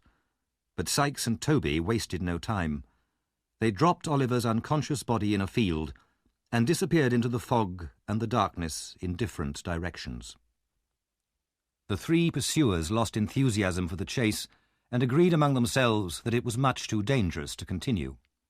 They returned to the house, keeping close together and trying to look brave. Morning came, but Oliver still lay in the field as if dead. It began to rain heavily, and after a while Oliver opened his eyes. His left arm was covered in blood and hurting badly. He felt so weak he could hardly stand, but he knew that if he stayed where he was, he would die. Gasping with pain, he forced himself to his feet and with slow, shaky steps began to walk. He had no idea where he was going and moved forward mechanically as though in a dream. After a while his feet found a road, and he looked round and saw a house in the distance. He decided he would rather die near human beings than in a cold field, so he turned his steps towards the house. As he came nearer, he realized that the house was familiar, and he felt faint with terror. But where else could he go? With a last effort, he crawled up the path and knocked on the door, then fell exhausted on the step. It was now mid-morning. Inside the house, the men servants were still describing the night's adventures to the cook and the servant girl, who gasped with appreciative horror at every exciting moment. They were all enjoying themselves very much, when there came a knock at the door. Pale with fright, they all stared at each other. Nobody was keen to answer the knock, so eventually they all went, including the dogs. Very cautiously they opened the door and saw nothing more alarming than poor Oliver curled up in a sad little heap on the step. Then one of the men gave a shout, seized the boy by a leg and pulled him into the hall. "Here he is," he cried excitedly. "Here's the thief. I shot him last night." A young lady appeared at the top of the stairs. "What's going on here? Quiet, please. Is this poor boy very hurt?" "Very," said the servant, proudly. "Then one of you go to town as fast as you can and fetch a policeman and Dr. Losberne. The rest of you help to carry the boy upstairs and put him to bed. Treat him kindly, I beg you."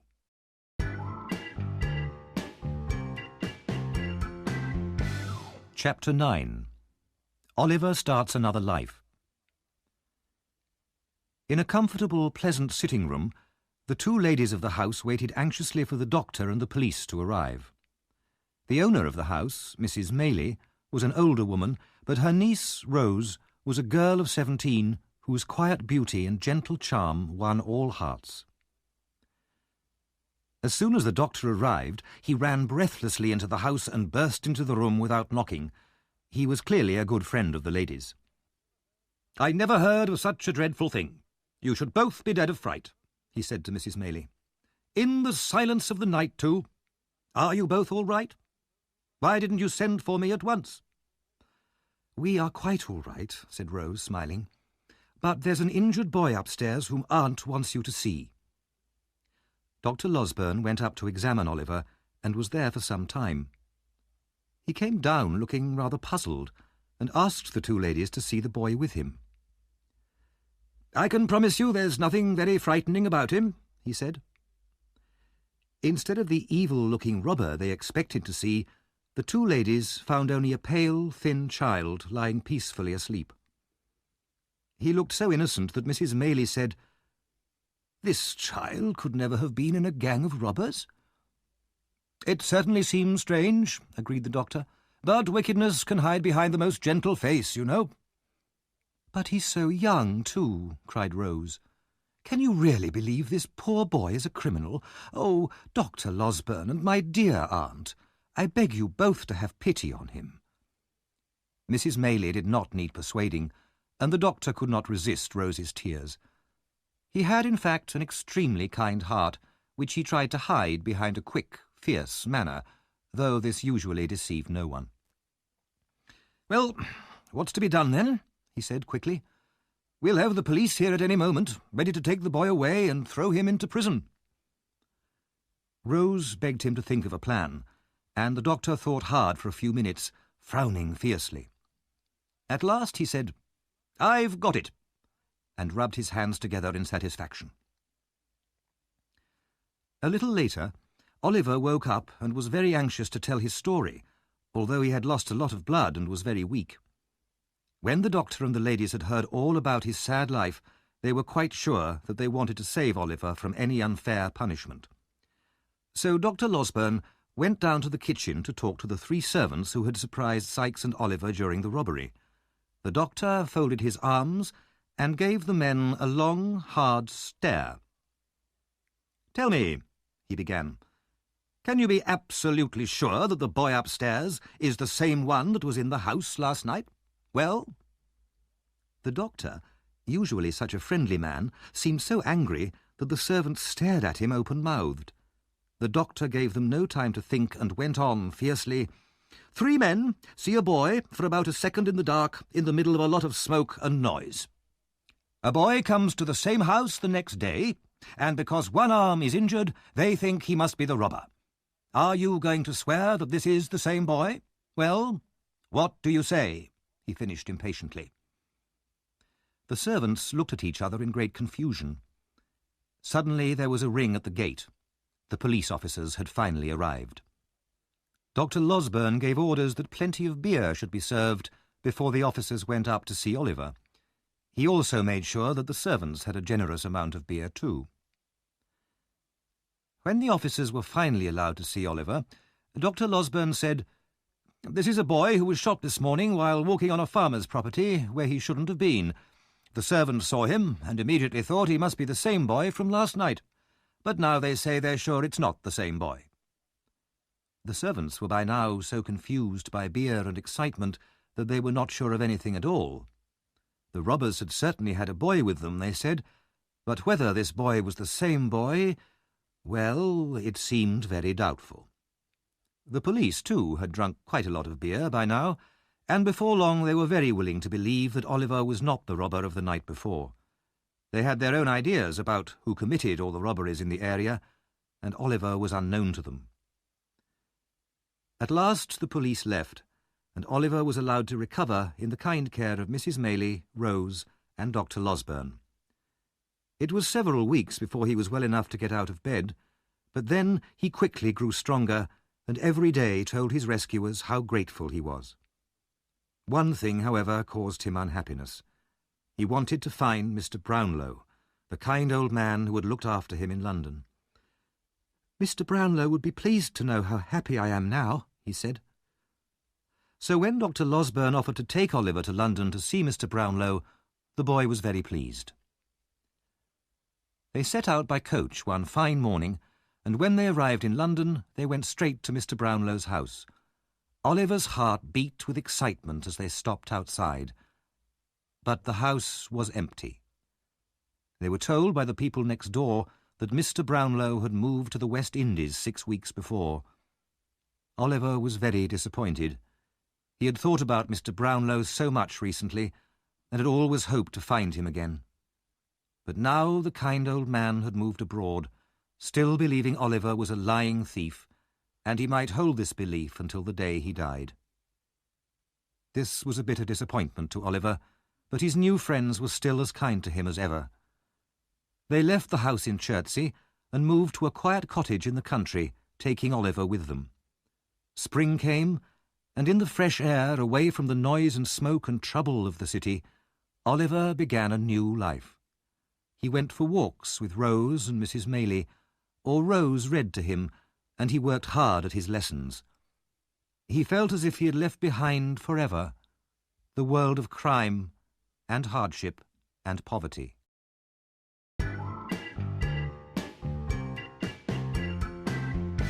Chapter 10. Life in the Country. The weeks slipped contentedly past, and spring turned into summer. Oliver was now a strong and healthy boy, and very fond of Rose and Mrs. Maylie, as they were of him. One hot summer evening, after a walk in the country, Rose became very weak and pale, and confessed she felt ill. By the next morning she was in a dangerous fever, and Mrs. Maylie and Oliver were afraid she might die. Mrs. Maylie sent Oliver to the nearest town, 4 miles away, to post 2 express letters. One was to Dr. Losberne in Chertsey, the other to Harry Maylie, Mrs. Maylie's son. Oliver, filled with anxiety, ran as fast as he could along the country roads and across the fields until, hot and exhausted, he reached the town. He posted the letters and turned to hurry home again. As he was running past a pub in the main street, he accidentally bumped into a tall man in black coming out. The man stared at Oliver. "What the devil's this?" he said, stepping back. I'm sorry, sir. I was in a hurry and didn't see you." The man murmured angrily to himself. "Who would have thought it? Curse him. I can't get away from him." I'm sorry, sir," repeated Oliver, frightened by the man's wild, staring eyes. "The devil break your bones," the man said through his teeth. "What are you doing here?" He raised his hand and started towards Oliver with a mad look in his eyes, but fell violently to the ground, shaking and gasping in a fit. People hurried up and helped the man into the pub, while Oliver, thinking that the man was mad, ran quickly home. Mrs. Maylie and Oliver passed a sleepless night, and Rose grew steadily worse as the fever burned in her. Oliver said every prayer he had ever learnt 10 times over. Late the next day, Dr. Losberne and Harry Maylie arrived, and the house was full of worried faces and anxious whispers. But the danger passed, and by the next night Dr. Losberne was able to announce that though seriously ill, Rose would not die. Oliver cried for joy. A day or 2 later, Mrs. Maylie talked privately to her son. Harry was a handsome young man of about 25, with a cheerful, honest face and friendly manners. He was clearly very fond of Rose. "I know that you want to marry Rose," Mrs. Maylie told her son, "and she is the nicest person I know. But I want you to remember one thing. Her birth." "Mother, that means nothing to me," said the young man. "I love her." "I know you do, Harry, but she herself is well aware of her doubtful birth, and this might affect her answer if you ask her to marry you. I know you have ambitions to enter politics. If you marry a woman with a stain on her name, even though it's not her fault, it might spoil your chances of success in life. Society is cruel, Harry. People might use the knowledge of your wife's doubtful birth against you, and against your children too, and one day you might begin to regret your marriage." "Only a selfish man would do that, Mother," Harry answered impatiently. "No, I am quite determined. I have loved Rose for a long time, and nothing will ever change that." Mrs. Maylie sighed. "And she, I know, is very fond of you. But she herself may try to protect you and refuse an offer of marriage from you for your sake. Remember that, Harry. But now I must go back and sit with her." "Will you tell her how much I've worried about her?" asked Harry. "And how anxious I am to see her again?" "Of course I will," replied Mrs. Maylie. Some days after this conversation, Oliver was sitting in the room where he studied in the evenings. It was a warm night, and he'd been studying hard for some hours. He fell asleep at his desk and started dreaming. He dreamt that he was in Fagin's house again, and could see the old man sitting in his corner whispering to another man. "Yes, my dear," he heard Fagin say. "You are right. That's him." In Oliver's dream, the other man answered, "Of course it is. I told you I'd seen him. I'd recognise him anywhere. If I walked across his unmarked grave, I'd know it was him buried under the ground." He said this with such hatred that Oliver woke up from fear. In front of him, at the open window, so near he could almost touch them, were Fagin and the strange wild man he had bumped into outside the pub in the town. In a flash, they were gone. Oliver sat still, white with terror, for a second, then shouted loudly for help. Harry and Dr. Losberne came running, and hearing what had happened, they rushed outside into the night and searched the garden and the fields around. There was no sign of anybody. "It must have been a bad dream, Oliver," said Harry, breathless after running through the fields. He had heard all about Oliver's past from his mother. "No," replied Oliver, still frightened. "I saw them both as plainly as I see you now." Nothing more was seen or heard of the two men, and after a few days the event was forgotten. Rose recovered rapidly and was soon able to go outside again. Harry Maylie waited a few days, then, as his mother had expected, he asked Rose to marry him, and as his mother had warned him, Rose refused. "Don't you love me?" he asked her, holding her hand. "I do," she whispered. "But please try to forget me. It would ruin your future as a politician if anybody found out about my birth. I could never forgive myself." Harry paused for a few minutes. "Tell me one thing, dear Rose. Could you have accepted if your past had been different? Or if I'd been poor and friendless with no hope of riches or success?" "I could," answered Rose, covering her face to hide her tears. "But as you are, I can never be more than a friend to you." "I shall ask you once more," said Harry softly. "In a year's time, or less, I shall ask you to change your mind." The girl shook her head and smiled sadly. "No, it will be useless." Harry left the next day, having asked Oliver to write to him secretly with news of his mother and Rose. From an upstairs window, Rose watched him leave with tears in her eyes.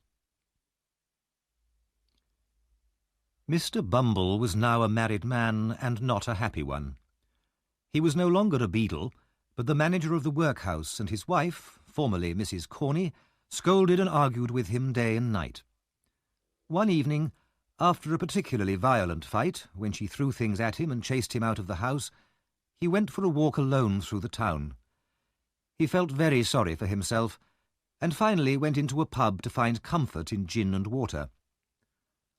A tall, dark man, sitting in the corner, watched Mr. Bumble while he drank. The stranger's clothes were dusty and muddy, as if he had travelled a long way. Mr. Bumble began to feel uncomfortable at the man's hard stare, and tried to avoid meeting his eyes. "I've seen you before," the stranger said eventually. "You were the beadle here." "I was, but I don't recognise you." "It doesn't matter. I came here to look for you, and I'm lucky to have found you. I'd like some information." He pushed a couple of coins across the table. "What information?" asked Mr. Bumble suspiciously, slipping the coins into his pocket. "About a workhouse birth.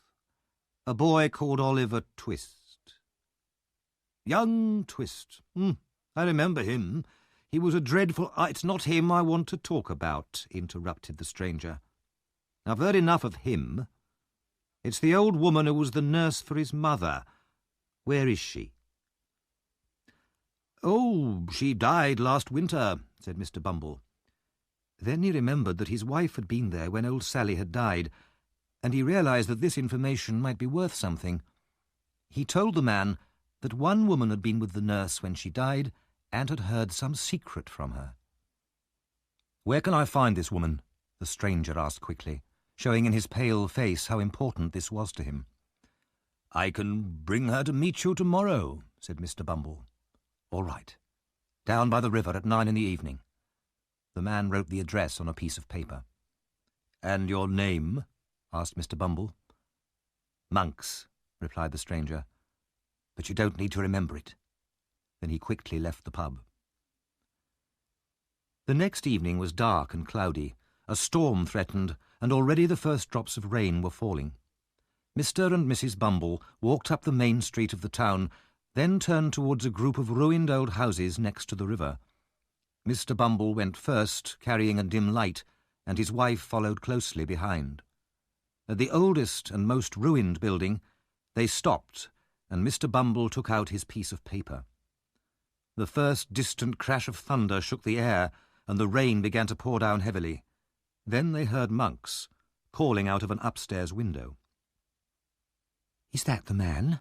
Mrs. Bumble asked her husband. "Yes." "Then be careful to say as little as you can. Don't tell him I'm your wife." Monks opened a small door, saying impatiently, "Come in, don't keep me waiting." Mr. Bumble was only brave when dealing with poor, helpless people.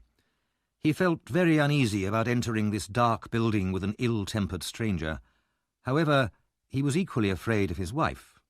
Nervously, he followed her through the door.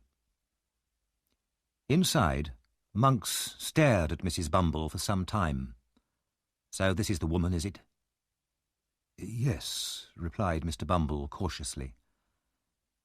As they walked upstairs, there was a bright flash of lightning outside, followed by loud thunder. They sat down at the table, and Monks started immediately. "So you were present when the old woman died, is that right? And she told you something?"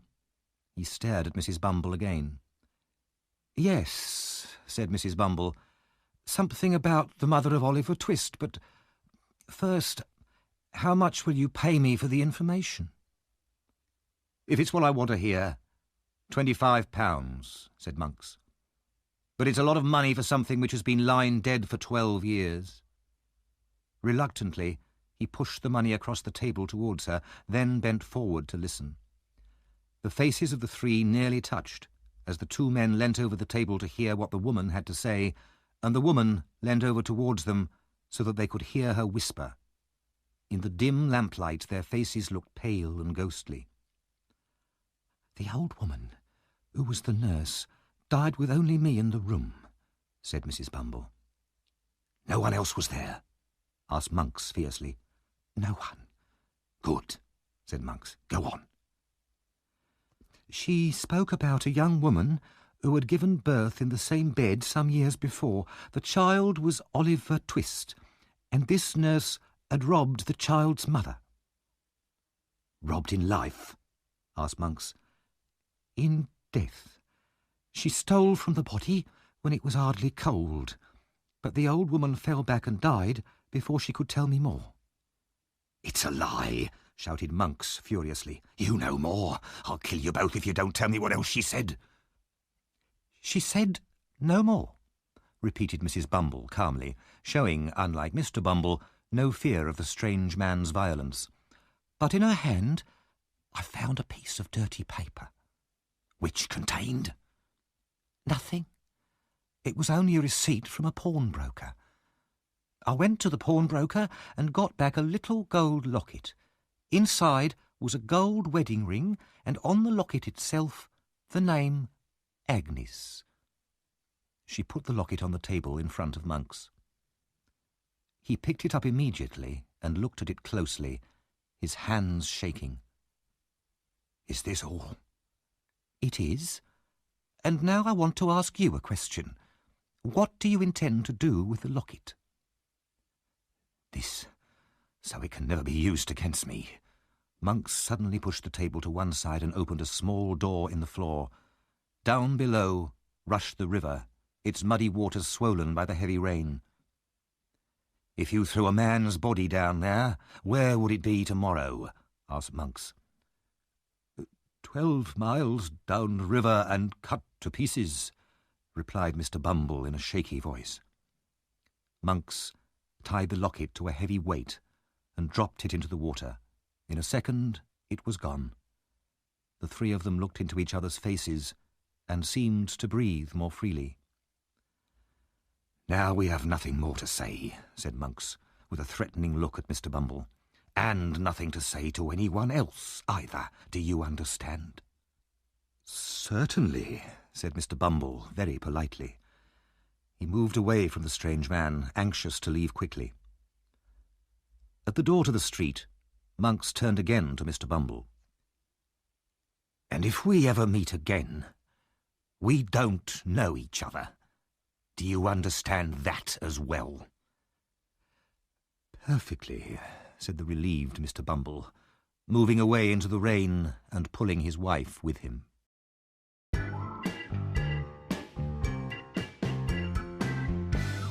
Chapter 11. Nancy Makes a Visit. On the evening after the Bumbles' little business meeting, Mr. Bill Sikes, waking from a sleep, called out to ask the time. The room he was lying in was very small and dirty. It was a different room from the one he had occupied before the Chertsey expedition, but it was in the same poor part of London. There were so few possessions or comforts in the room that it was clear Mr. Sikes had met hard times. He himself was thin and pale from illness, and was lying on the bed, wrapped in an old coat. The white dog lay on the floor next to him. Seated by the window was Nancy, repairing Sikes' old jacket. She too was thin and pale. At Sikes' voice, she raised her head from her work. "Not long past 7, she said. "How do you feel now, Bill?" "As weak as water. Help me get up, will you?" As Nancy helped him out of bed, Sikes swore and cursed at her clumsiness. Illness had not improved his temper. "You wouldn't speak like that if you knew how kindly I'd nursed you these last few days," said Nancy. "So many nights I've looked after you." She sat down in a chair, exhausted. "Get up," shouted Sikes. "What's wrong with you?" But Nancy was unable to get up. Her head fell back against the chair and she fainted. Sikes swore and cursed again, but Nancy remained unconscious. "What's the matter here?" asked a voice from the door, and Fagin, followed by the artful Dodger and Charlie Bates, entered the room. When they saw Nancy, they hurried to help her. Charlie rubbed her hands, and the Dodger gave her a drink from the bottle he carried. Gradually, Nancy recovered her senses. Sikes then turned to Fagin. "What are you here for?" he asked roughly. "You haven't been here for weeks, all the time I was ill. I haven't 2 coins to rub together. Why didn't you help me? You treat me worse than a dog." "Don't be bad-tempered, my dear," said Fagin calmly. "I haven't forgotten you, Bill." "Well, what about some money, then? I've done enough work for you recently. What about some money?" "I haven't a single coin with me, my dear," said Fagin.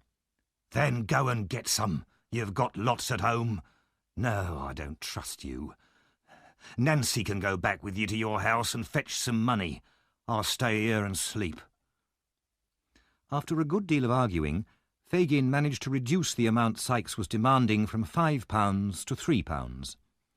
He went back to his house with Nancy and the boys.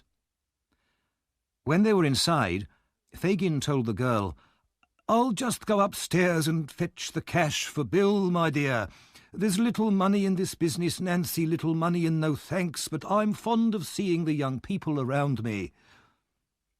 Suddenly there was a man's voice at the front door. As soon as Nancy heard it, she sat up in her chair. "That's the man I was expecting earlier," said Fagin. "Don't worry, he'll only be 10 minutes. The man entered the room. It was Monks. When he saw Nancy, he moved back, as if he had expected no one but Fagin. "It's all right, only one of my young people," Fagin said to him. "Did you see him?" "Yes," answered Monks. "Any news?" "Good news," said Monks with a smile. "Let me have a word with you." He and Fagin went upstairs to talk privately. As soon as they had left the room, Nancy took off her shoes and crept silently up the stairs to listen in the passage, as she had done once before. She was gone for a quarter of an hour. Then, like a ghost, she reappeared in the downstairs room and sat down. Immediately afterwards, the 2 men descended the stairs. "How pale you are, Nancy," said Fagin, once Monks had left the house. "What have you been doing to yourself?"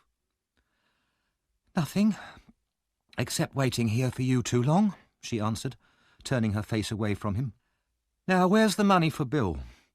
With a sigh for every piece of money, Fagin put the agreed amount into her hand. When Nancy was out in the street again, she sat down on a doorstep and for a few minutes seemed unable to move. Then she started running wildly through the streets, and when she was exhausted she stopped and burst into tears. This strange mood seemed to leave her then, and she turned and hurried back to Sykes' house.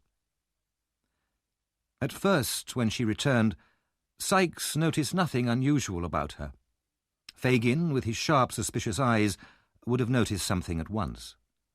But as night came, the girl's nervous excitement increased, and even Sykes was alarmed by the paleness in her cheeks and the fire in her eye. He lay in bed, drinking hot gin and water and staring at her. "You look like a corpse that's come back to life again. What's the matter with you tonight?" "Nothing. Why are you staring at me so hard?" "Either you've caught the fever yourself or... No, you're not going to... You wouldn't do that." "Do what?"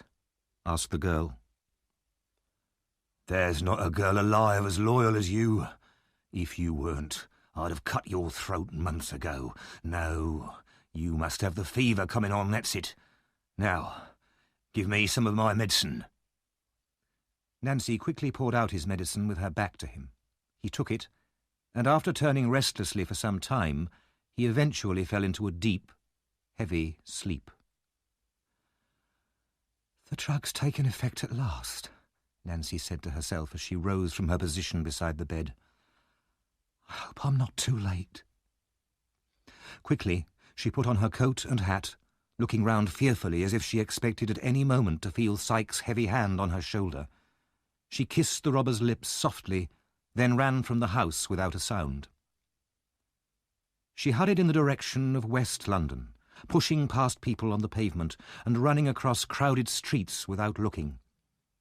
"The woman is mad," said the people, turning to look at her as she rushed past them.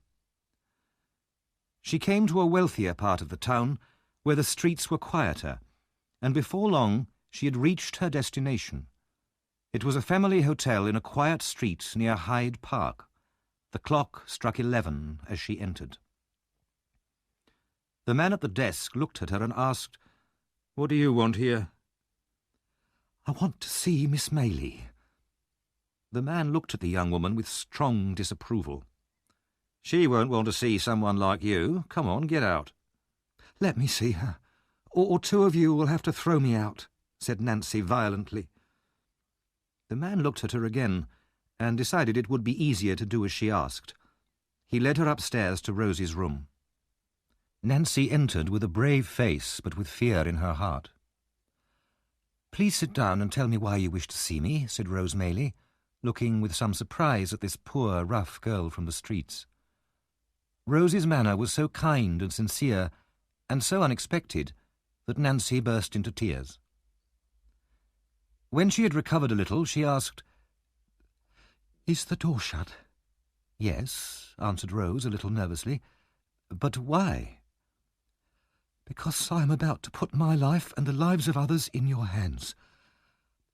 I am the girl that kidnapped little Oliver and took him back to old Fagin's house on the night Oliver was going to the bookseller." "You?" said Rose. "Yes, it was me. I am that wicked creature you have heard about. I've no friends except thieves and robbers.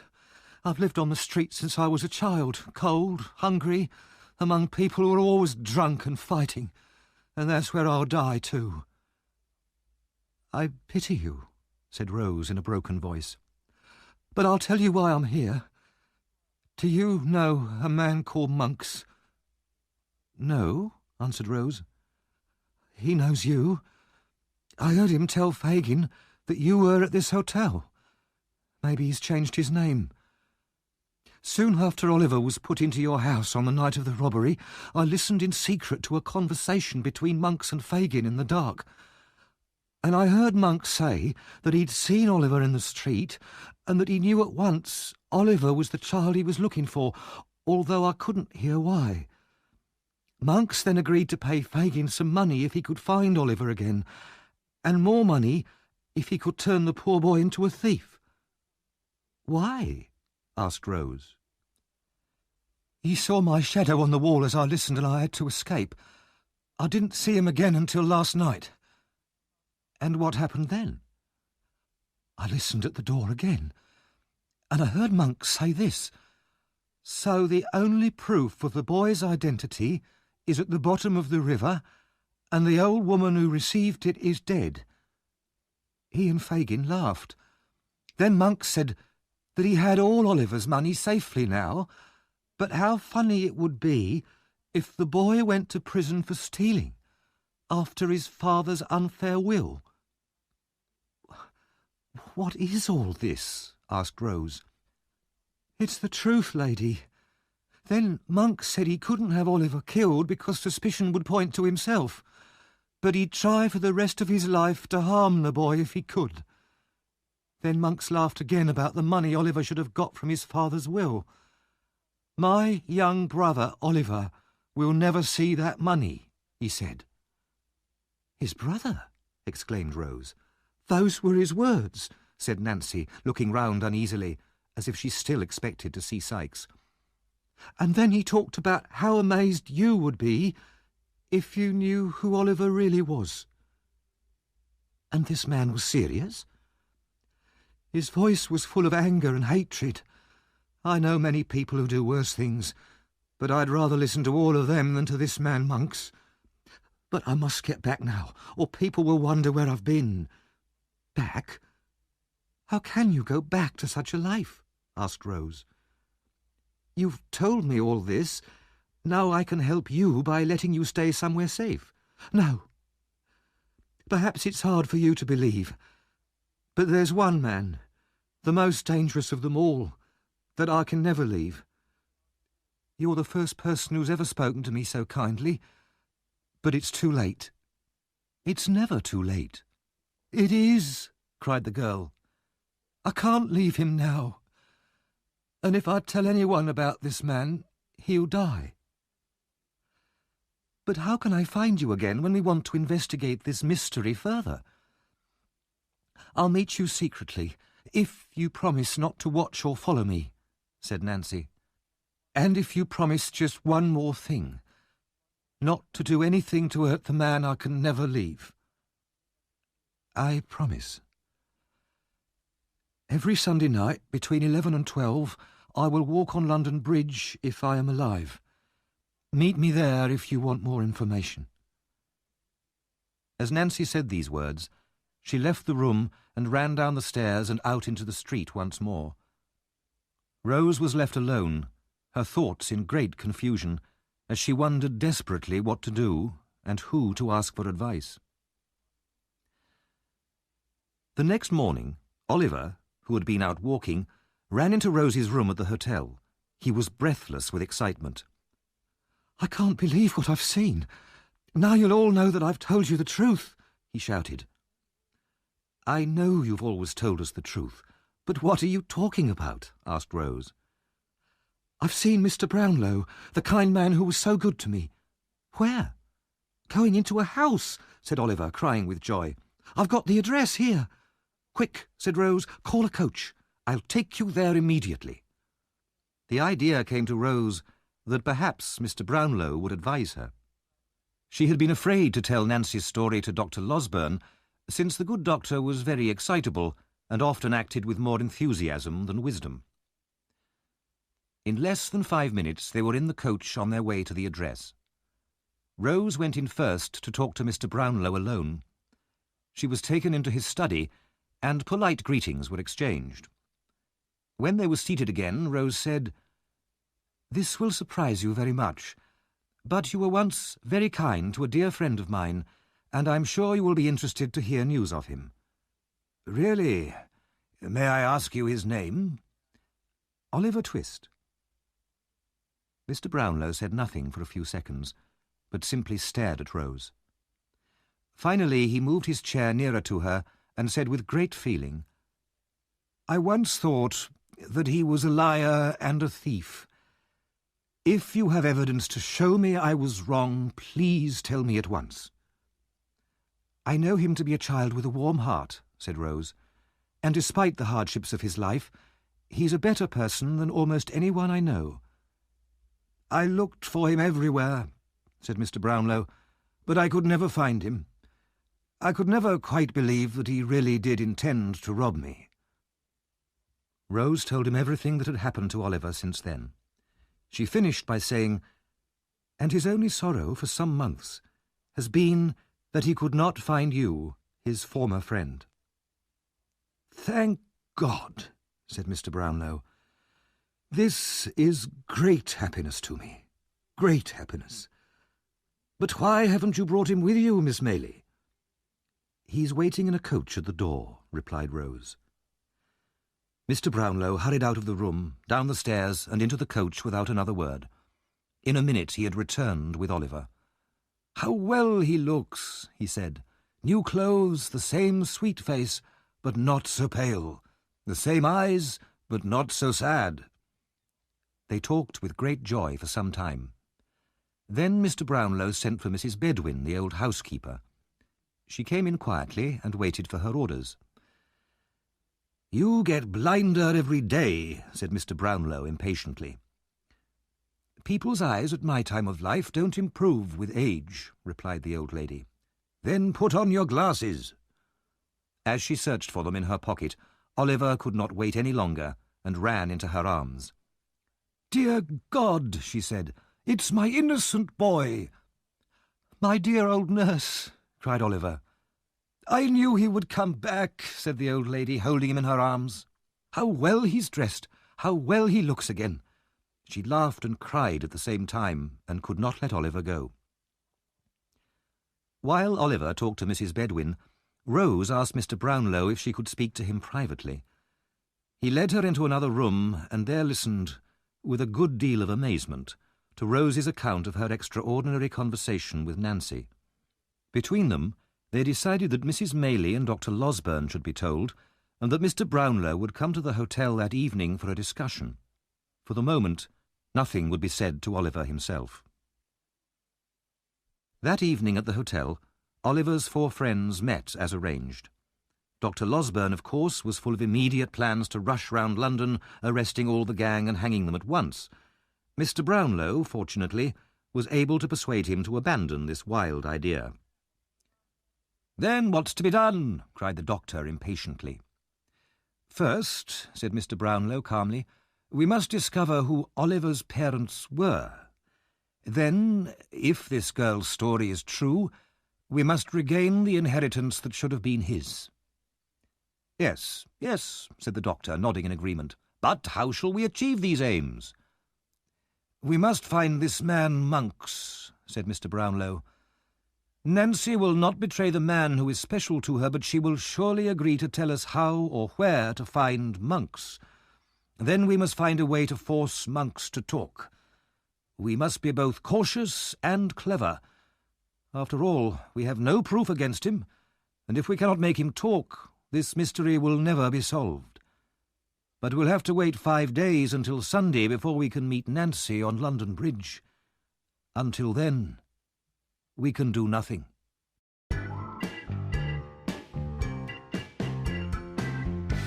Chapter 12. Nancy keeps an appointment. On exactly the same night as Nancy had met Rose Maylie, 2 people from Oliver's hometown were making their way towards London. Their progress was slow, since they travelled on foot, and in addition the girl was carrying a heavy bag on her back. The young man carried nothing. From time to time he turned to shout at the girl behind him. "Hurry up! What a lazy creature you are, Charlotte! I'll come and give you a kick if you don't move faster." The young man was Noah Claypole, who had made Oliver's life so miserable at Mr. Sowerberry's house. He was now taller and uglier, but otherwise little changed. He and Charlotte had grown tired of the undertaking business, and had set off to London to start a new life, with all the money from Mr. Sowerberry's shop in their pockets. Eventually they entered London, and Noah began to look for a quiet, cheap pub where they could spend the night. Charlotte followed obediently at his heels as they walked through a district of narrow, dirty streets. At last Noah found a pub that he thought was suitable. It was dark and dirty, with a few rough-looking men in the bar. They entered and asked for a room for the night and a meal of cold meat and beer, which they ate in the bar. The beer made Noah talkative, and he began to boast. "So it's no more coffins for us, my girl. we can do better than just robbing Mr. Sowerberry. In London, there are pockets, houses, coaches, even banks. I like the sound of it, Noah, but how are we going to do all this? Asked Charlotte. We can meet people who know about these things. I'd like to be the leader of some gang if there's a good profit to be made in that kind of work. Noah felt very pleased with himself and looked forward to an easy life of crime in the capital. They talked about their plans for a few minutes. Then a stranger, who had been sitting unseen round the corner, came up to them. The stranger was Fagin. He greeted them in a very friendly and cheerful way, sat down with them, and immediately ordered more beer for Noah. "That's good beer," said Noah, already a little drunk. He thanked the stranger for the drink. "Expensive too," said Fagin. "If you drink that every day, my dear, you'll need to empty pockets, houses, coaches, even banks." When he heard his own words repeated, Noah went pale with terror. The stranger must have heard everything, even how they had robbed Mr. Sowerberry. "Don't worry," laughed Fagin, pulling his chair closer. "You're lucky it was only me who heard you." "I didn't take it," said Noah quickly. "It was the woman who did it." "It doesn't matter who did it, my dear," replied Fagin, looking quickly at Charlotte, "because I'm in that business myself, and the people in my house as well. I can introduce you to the right people if you're interested. You both look like good workers." Charlotte and Noah felt a mixture of fear and pleasure. "What would you want me to do?" asked Noah. "Something light, if possible," he added. "What about spying on people?" asked Fagin. "Or robbing young children who are going shopping for their mothers? That's light work and easy." Noah laughed. "That sounds like just the thing for me. And what will I earn for this work?" "You can live free in my house and give me half of what you earn." After further discussion, and the transfer of Mr. Sowerberry's money from Noah's pocket to Fagin's, agreement was reached. The next day, Noah and Charlotte went to live in Fagin's house and began to be instructed in their new profession. Although training and experience had made Nancy an expert liar, she could not completely hide the fear in her mind. She knew she had taken an enormous risk in going to see Rose Maylie. If Fagin or Sykes ever found out. But she pushed these fears away. She was determined to keep her promise to Rose Maylie and meet her as arranged. On the first Sunday night after her meeting with Rose, she was in Sykes' room when the clock struck 11. Fagin was there too, discussing some business with Sykes. Nancy stood up and put on her coat. Sykes watched her, surprised. "Nancy, where are you going at this time of night?" "Not far." "What kind of answer is that? Where are you going?" "I don't know," replied the girl. "Then I do. Nowhere. Sit down." "I'm not well. I want a breath of air." Sykes got up and locked the door. "Let me go," said the girl with great force. "Just for 1 hour. Let me go." Sykes seized her arms roughly. "The girl's gone mad." Nancy fought wildly, and Sykes had to hold her down in a chair. She continued to scream and fight until midnight when, exhausted and tearful, she stopped struggling. She went into another room and threw herself on a bed. "She's a strange girl," Sykes said to Fagin, shaking his head. "Why did she suddenly decide to go out tonight? I thought that after all these years I'd finally tamed her. She must be ill. Perhaps she's still got a bit of fever." "That must be it," said Fagin, nodding thoughtfully. As he walked home, Fagin's eyes were sharp with suspicion. He had suspected for a while that Nancy had become tired of Bill Sykes' brutality and violence, and that she had found a new friend to take his place. Her manner was different. She often left home alone, and she seemed less interested in the gang. And tonight, her desperate impatience to go out at a particular hour. He was certain he was right. He began to make plans. First, he wanted to know who Nancy's new friend was. He could make him a valuable new member of the gang, with Nancy as his assistant. But there was another, darker reason. Fagin, too, had become tired of Sykes. Sykes knew too much, too many dangerous secrets about Fagin himself. Fagin distrusted everybody, but he hated and distrusted Sykes most of all. It would be very convenient if Sykes could be removed. With a little persuasion, Fagin thought, perhaps the girl would poison Sykes. Suddenly his eyes narrowed in delight. Yes, first I must have her watched and find out who her new man is. Then I shall threaten to tell Sykes everything. She knows that neither she nor her new man will ever be safe from Sykes' violent jealousy. She will have no choice except to do as I ask her. And then, once the murder is done, she will be in my power forever. Early next morning, Fagin called the newest member of his gang. Noah was doing very well. He had already brought home quite a lot of money. He had found that robbing small children was indeed light, easy work, and he was proud of his success. I have another job for you now, Fagin told him. It needs great care and secrecy. I want you to follow a woman. I want to know where she goes, who she sees, and, if possible, what she says. I will pay you £1 for this information. Noah's eyes were wide with greed. I'm the right man for this job. Who is she? One of us. What? You don't trust her, then? Exactly so, my dear. Exactly so, smiled Fagin. The following Sunday, soon after 11 o'clock, a woman walked quickly through the dark streets towards London Bridge. A mist hung over the river, and the buildings on the far bank could hardly be seen. A man followed some distance behind her, keeping to the darkest shadows. It was a cold, damp night, and there were very few people on the streets at this late hour.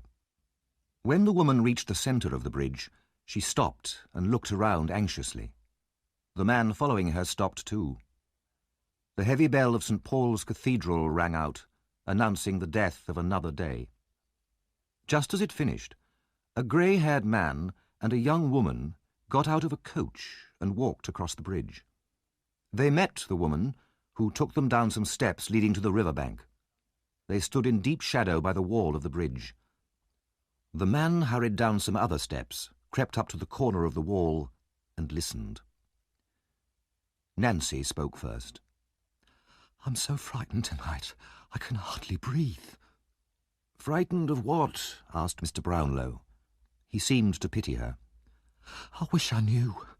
Horrible thoughts of death and blood have been with me all day. I don't know why. Speak to her kindly, said Rose to Mr. Brownlow. Poor girl. She seems to need it. I couldn't come last Sunday, continued the girl.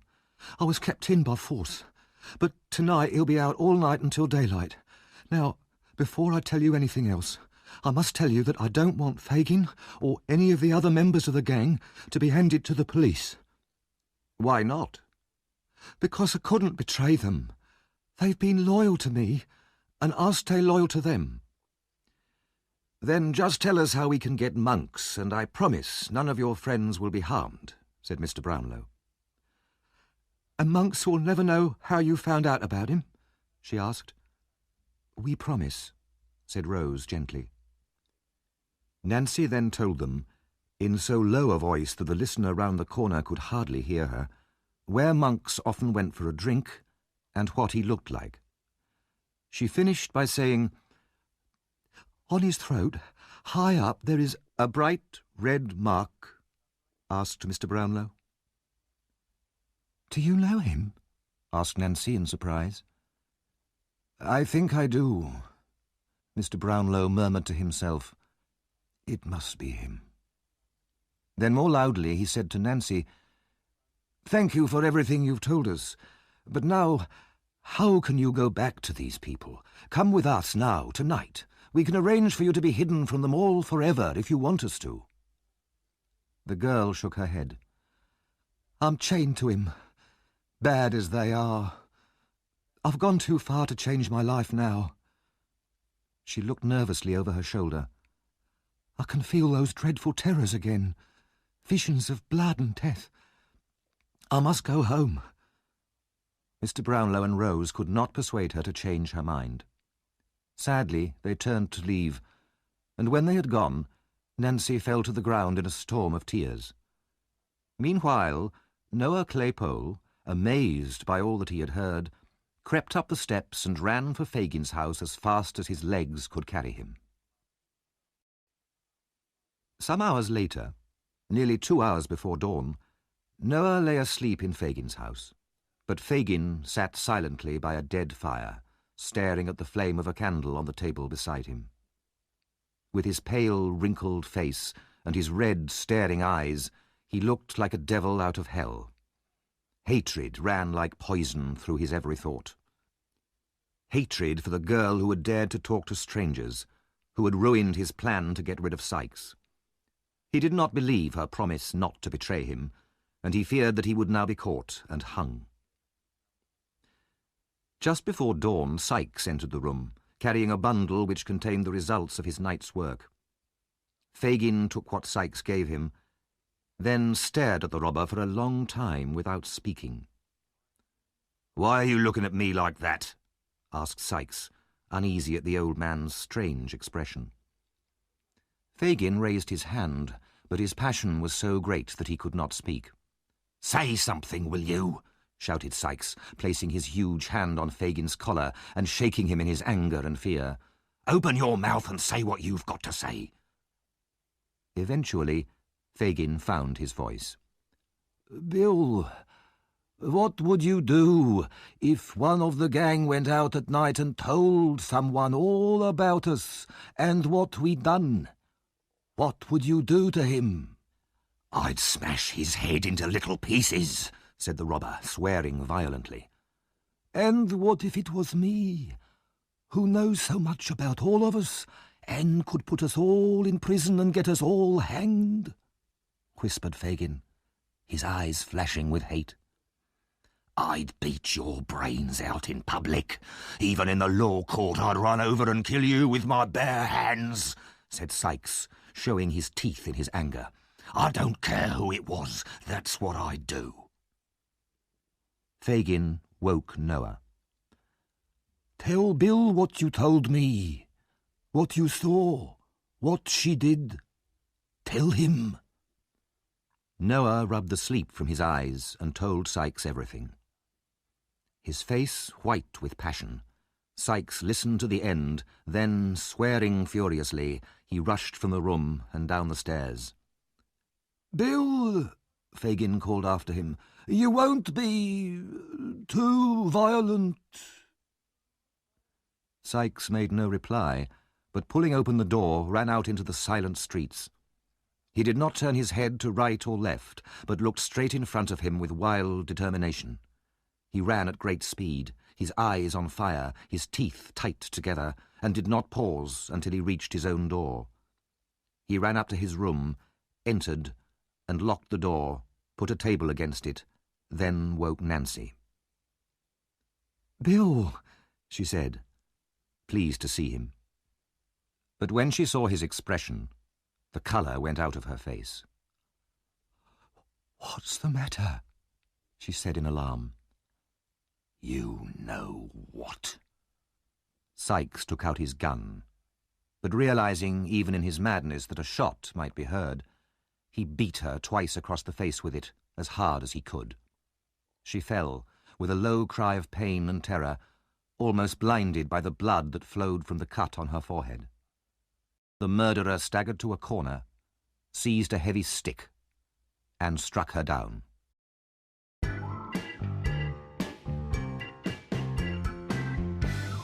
Chapter 13. The End of the Gang. The sun burst upon the crowded city in all its brightness. It lit up every corner of London, the great houses of the rich and the miserable homes of the poor. It shone everywhere, even into the room where the murdered woman lay. The horror of that scene was even more dreadful in the clear morning light. Sikes sat there, unable to move, looking at the body. He had thrown the blood-covered stick into the fire, then washed himself and his clothes.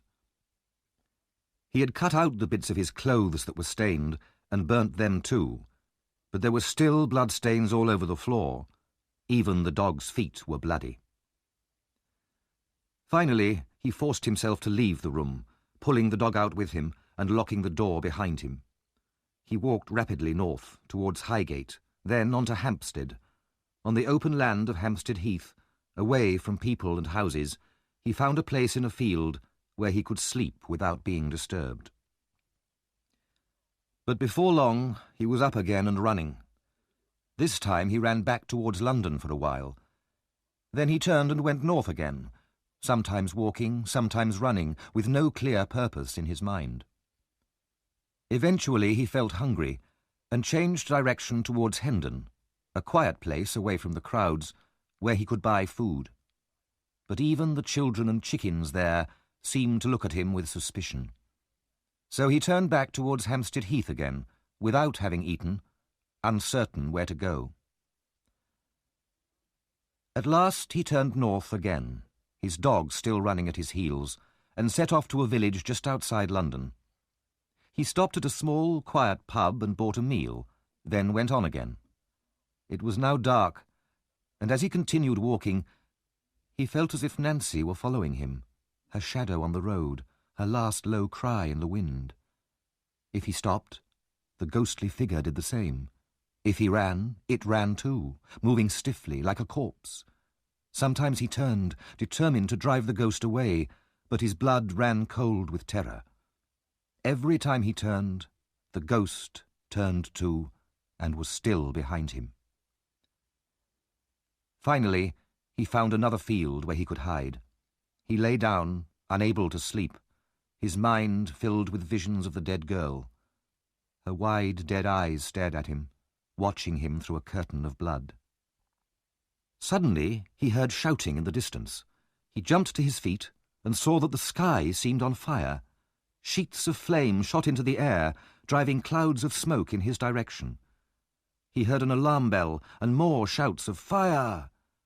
Running with his dog across the fields, he joined the crowds of men and women fighting the fire.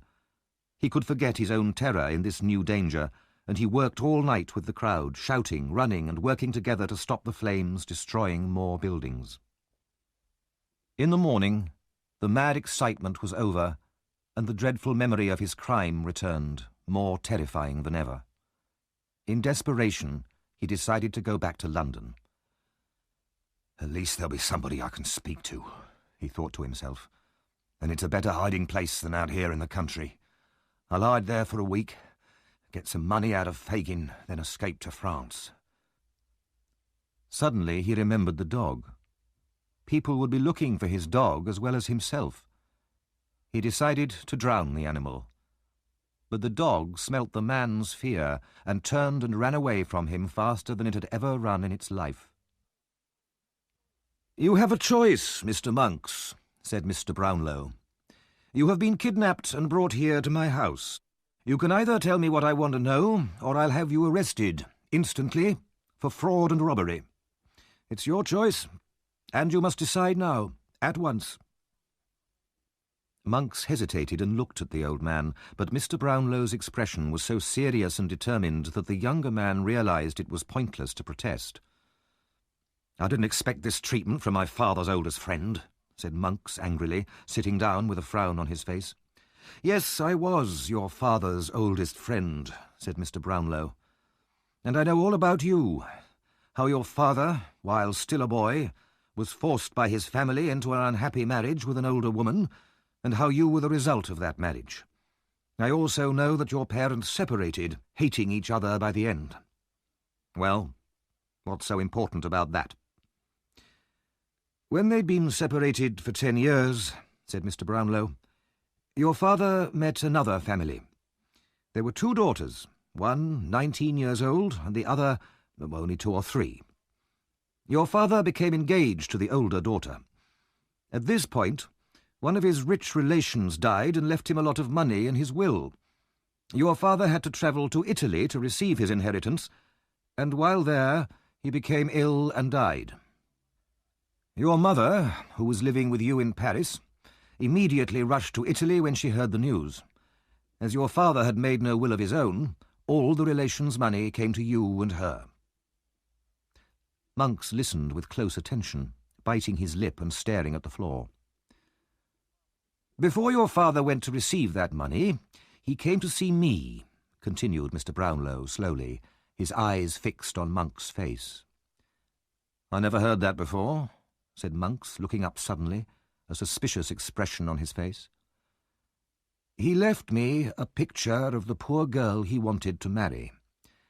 He talked wildly about shame and guilt, and how he would give part of the money he'd inherited to his wife and to you, and use the rest to escape from England with the girl he loved. He refused to tell me any more details. Monks breathed more easily, and even smiled. But, said Mr. Brownlow, pulling his chair nearer to the other man, by chance I was able to rescue your brother Oliver from a life of misery and— What? Cried Monks. Mr. Brownlow continued without a pause, and when he was recovering from his sickness here in my house, I noticed how similar he looked to the girl's face in the picture. But he was taken away before I could discover his history, as you know very well. You can't prove anything, said Monks. I can. I heard that you were in the West Indies. I went there to try and find you, to see if you knew anything about Oliver, but you'd already left. I returned to London, and was unable to find you until 2 hours ago. And now what? You can't prove that Oliver's my brother. Monks smiled unpleasantly. I couldn't before, said Mr. Brownlow, standing up, but now I can. There was a will, but your mother destroyed it. This will mentioned a child that would be born later. This was Oliver, the child you met later by accident. You noticed his resemblance to your father, and you became suspicious. You then went back to his birthplace, found proof of his birth and the fact that he's your half-brother, and destroyed that proof. Monks sat in silence, his eyes filled with fear. Yes, continued Mr. Brownlow fiercely, shadows on the wall have caught your whispers with Fagin and brought them to my ear. For the sake of that innocent child whom you wanted to destroy. And now murder has been done, and you are as guilty of that as if you had struck the blow yourself. No, no, said Monks quickly. I knew nothing of that, nothing at all. He was silent for a while, realizing how much was known about him. Hatred and fear fought inside him, but he was a coward at heart. At last, seeing no escape, he raised his head. I will admit everything in front of witnesses if necessary. Mr. Brownlow nodded coldly. I will prepare a document for you to sign. You must give Oliver what is really his, and then you can go where you please. At that moment, Dr. Losberne rushed into the room. The murderer will be taken tonight. His dog's been found. And Fagin? Asked Mr. Brownlow. They're sure of him. They may have him already. Mr. Brownlow turned back to Monks. Have you made up your mind? Yes, replied Monks. And you promise it'll remain a secret? No police or charges of fraud against me? Yes, said Mr. Brownlow. You have my promise. For now you must remain here, locked in this room. I will come for you tomorrow evening and take you to sign a confession in front of witnesses. Mr. Brownlow then left the room with the doctor, and they eagerly discussed the news of the hunt for the criminals. My blood boils with anger, said Mr. Brownlow. This poor murdered girl must be revenged. You stay here and guard Monks. I'll go out and get the latest news.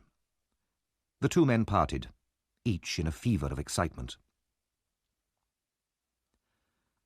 Down by the River Thames was a district called Rotherhithe, one of the dirtiest and roughest places in London. The houses next to the river had no owners. They were broken down and ruined, but could be defended against attack. In an upper room of one of these houses were 3 members of Fagin's gang. "When was Fagin taken, then?" asked the man called Toby. 2 o'clock this afternoon. Charlie and I escaped up the chimney, but Noah was caught. Bet went to see Nancy, and when she saw the body, she started screaming and wouldn't stop. She's been taken to hospital." "What's happened to Charlie Bates?" "He'll come here when it's dark. It's too dangerous now." "We're in trouble," said Toby. "Fagin's going to hang, that's certain." "You should have seen him when he was caught," said another robber. "The police carried him through the crowd, while all the people jumped at him, screaming and trying to attack him." Suddenly, Sykes' dog ran into the room. All the robbers rushed out immediately to look for Sykes, but there was no sign of him. They returned to the upstairs room. "I hope he's not coming here," said Toby. "The dog's come a long way," said another man, "covered in mud and tired out." They sat there in silence, wondering where Sykes was. It was already dark when they heard a sudden, hurried knock at the door downstairs. Toby went to the window to look down, then pulled his head back, his face pale with fear. There was no need to tell the others who it was. "We must let him in," said Toby, although none of them wanted to see him.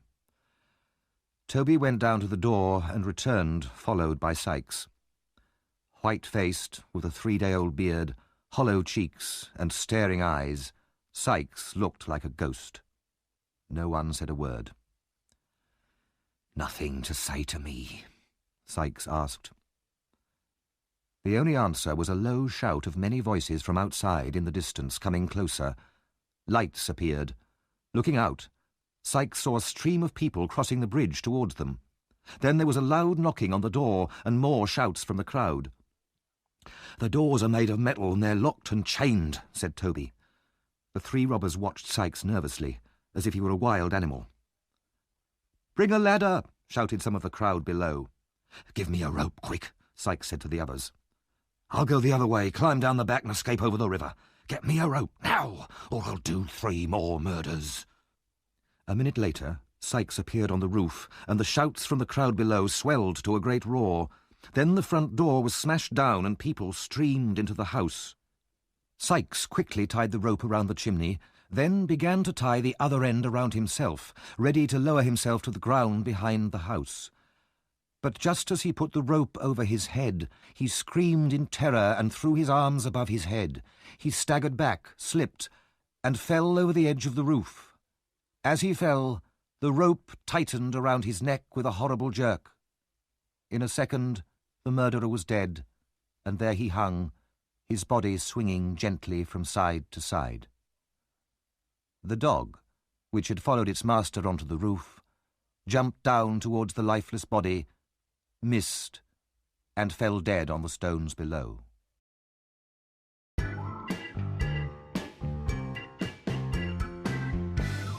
Chapter 14. The End of the Mystery.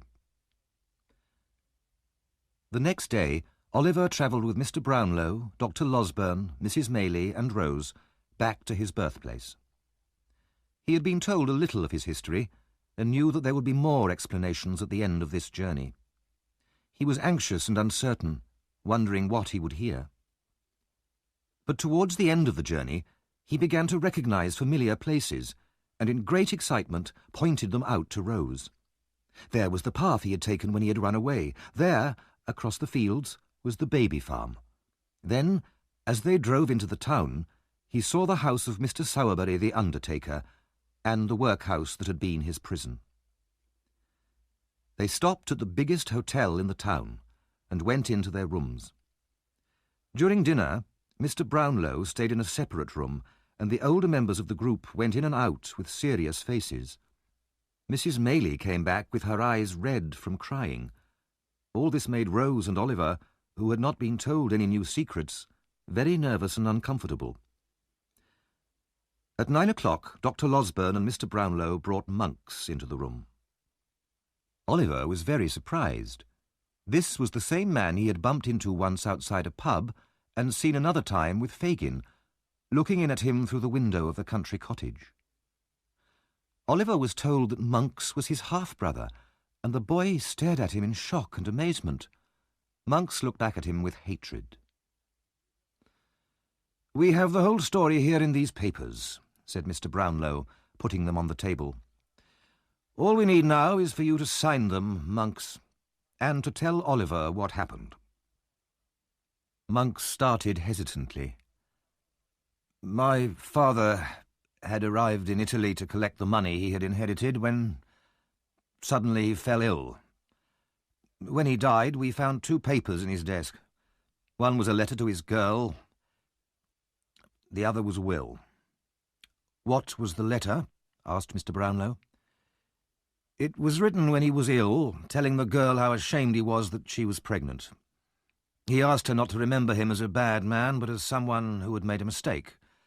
He reminded her of the day he'd given her the locket and ring." Oliver's tears fell fast as he listened to the story of his father. "And what about the will?" asked Mr. Brownlow. Monks was silent. "The will," continued Mr. Brownlow, speaking for him, "was in the same spirit as the letter. He talked of the misery of his marriage to his wife and the evil character of you, Monks, his only son, who had been brought up by your mother to hate him. He left you and your mother an annual income of £800. The rest of his property he left to his girl Agnes and to their child, if it were born alive, and if it showed itself to be of a good, kind character. The money would only go to you, Monks, as the older son, if the younger turned out to be as evil as you." "My mother," said Monks, "burnt this will and never sent the letter. The girl Agnes left her home in secret so that her pregnancy would not bring shame on her family. I swore to my mother, when she was dying, that if I ever found my half-brother, I would do him all the harm I could. He would feel my hatred like a whip on his back. I paid Fagin to trap Oliver into a life of crime, but then he escaped, and that stupid, interfering girl, Nancy, to you. If I'd had the chance, I would have finished what I'd begun." Monks stared at Oliver, and his lips moved in a silent curse. "And the locket and ring?" asked Mr. Brownlow. "I bought them from Mr. and Mrs. Bumble, who had stolen them from the nurse, who had stolen them from Agnes, the dead girl. I've already told you how I threw them into the river."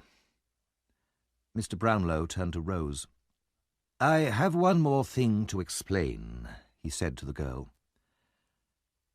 "I don't know if I have the strength to hear it now," she murmured, "having heard so much already."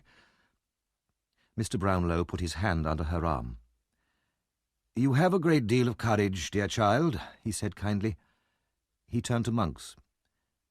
"Do you know this young lady, sir?" "Yes." "I don't know you," said Rose faintly. "The father of poor Agnes had 2 daughters," said Mr. Brownlow. "What happened to the other one, who was only a young child at the time?" "When Agnes disappeared," replied Monks, "her father changed his name and moved to a lonely place in Wales where no one would know about the family shame. He died very soon afterwards, and this young daughter was taken in by some poor people. My mother hated Agnes and everybody connected with her. She hunted for this young sister and made sure that her life would be unhappy. She told the poor people who had taken her in that the girl was illegitimate and that she came from a bad family with an evil reputation. So the child led a life of miserable poverty, until Mrs. Maylie saw her by chance, pitied her, and took her home. "And do you see this young sister now?" asked Mr. Brownlow. "Yes, standing by your side." Rose could hardly speak. "So Oliver is my nephew?" "I can never call you aunt," cried Oliver. "You'll always be my own dear sister." They ran into each other's arms, both of them crying in their happiness. A father, sister, and mother had been lost and gained, and it was too much for one evening.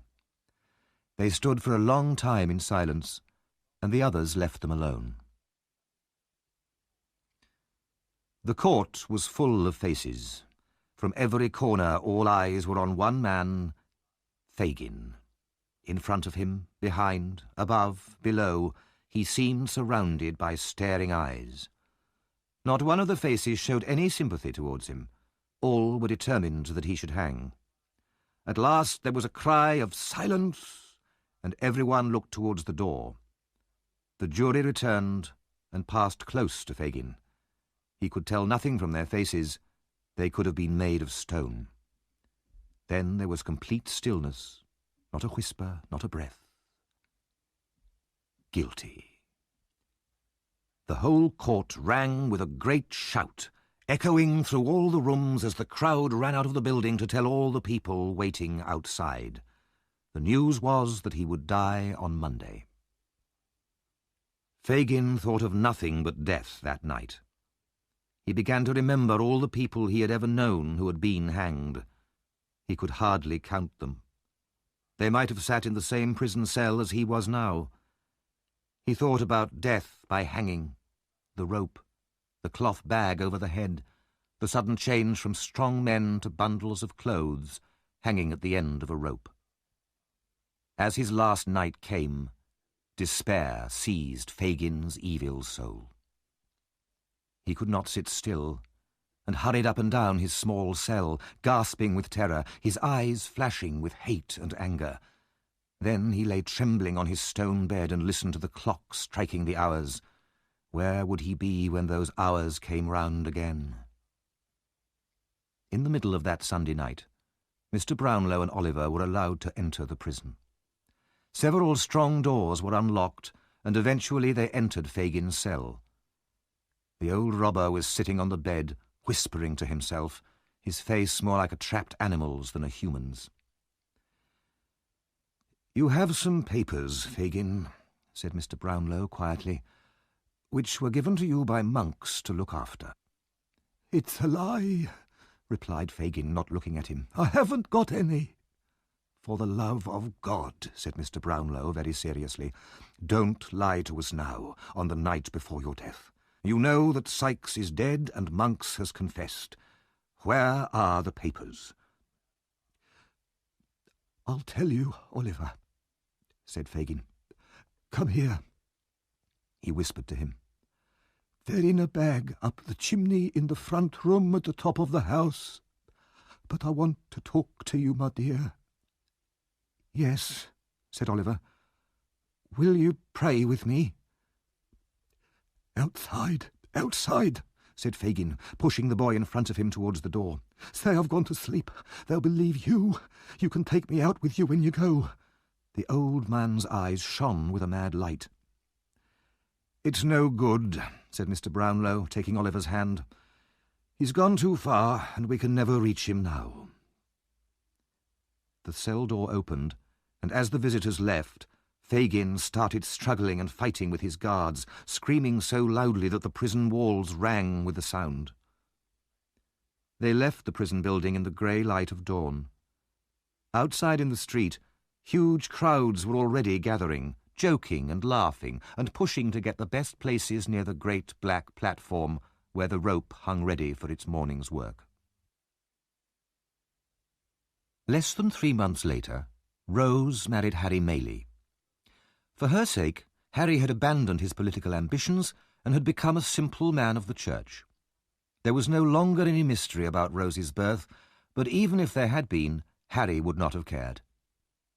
They lived next to the church in a peaceful village. Mrs. Maylie went to live with them and spent the rest of her days in quiet contentment. Mr. Brownlow adopted Oliver as his son. They moved to a house in the same quiet village and were just as happy.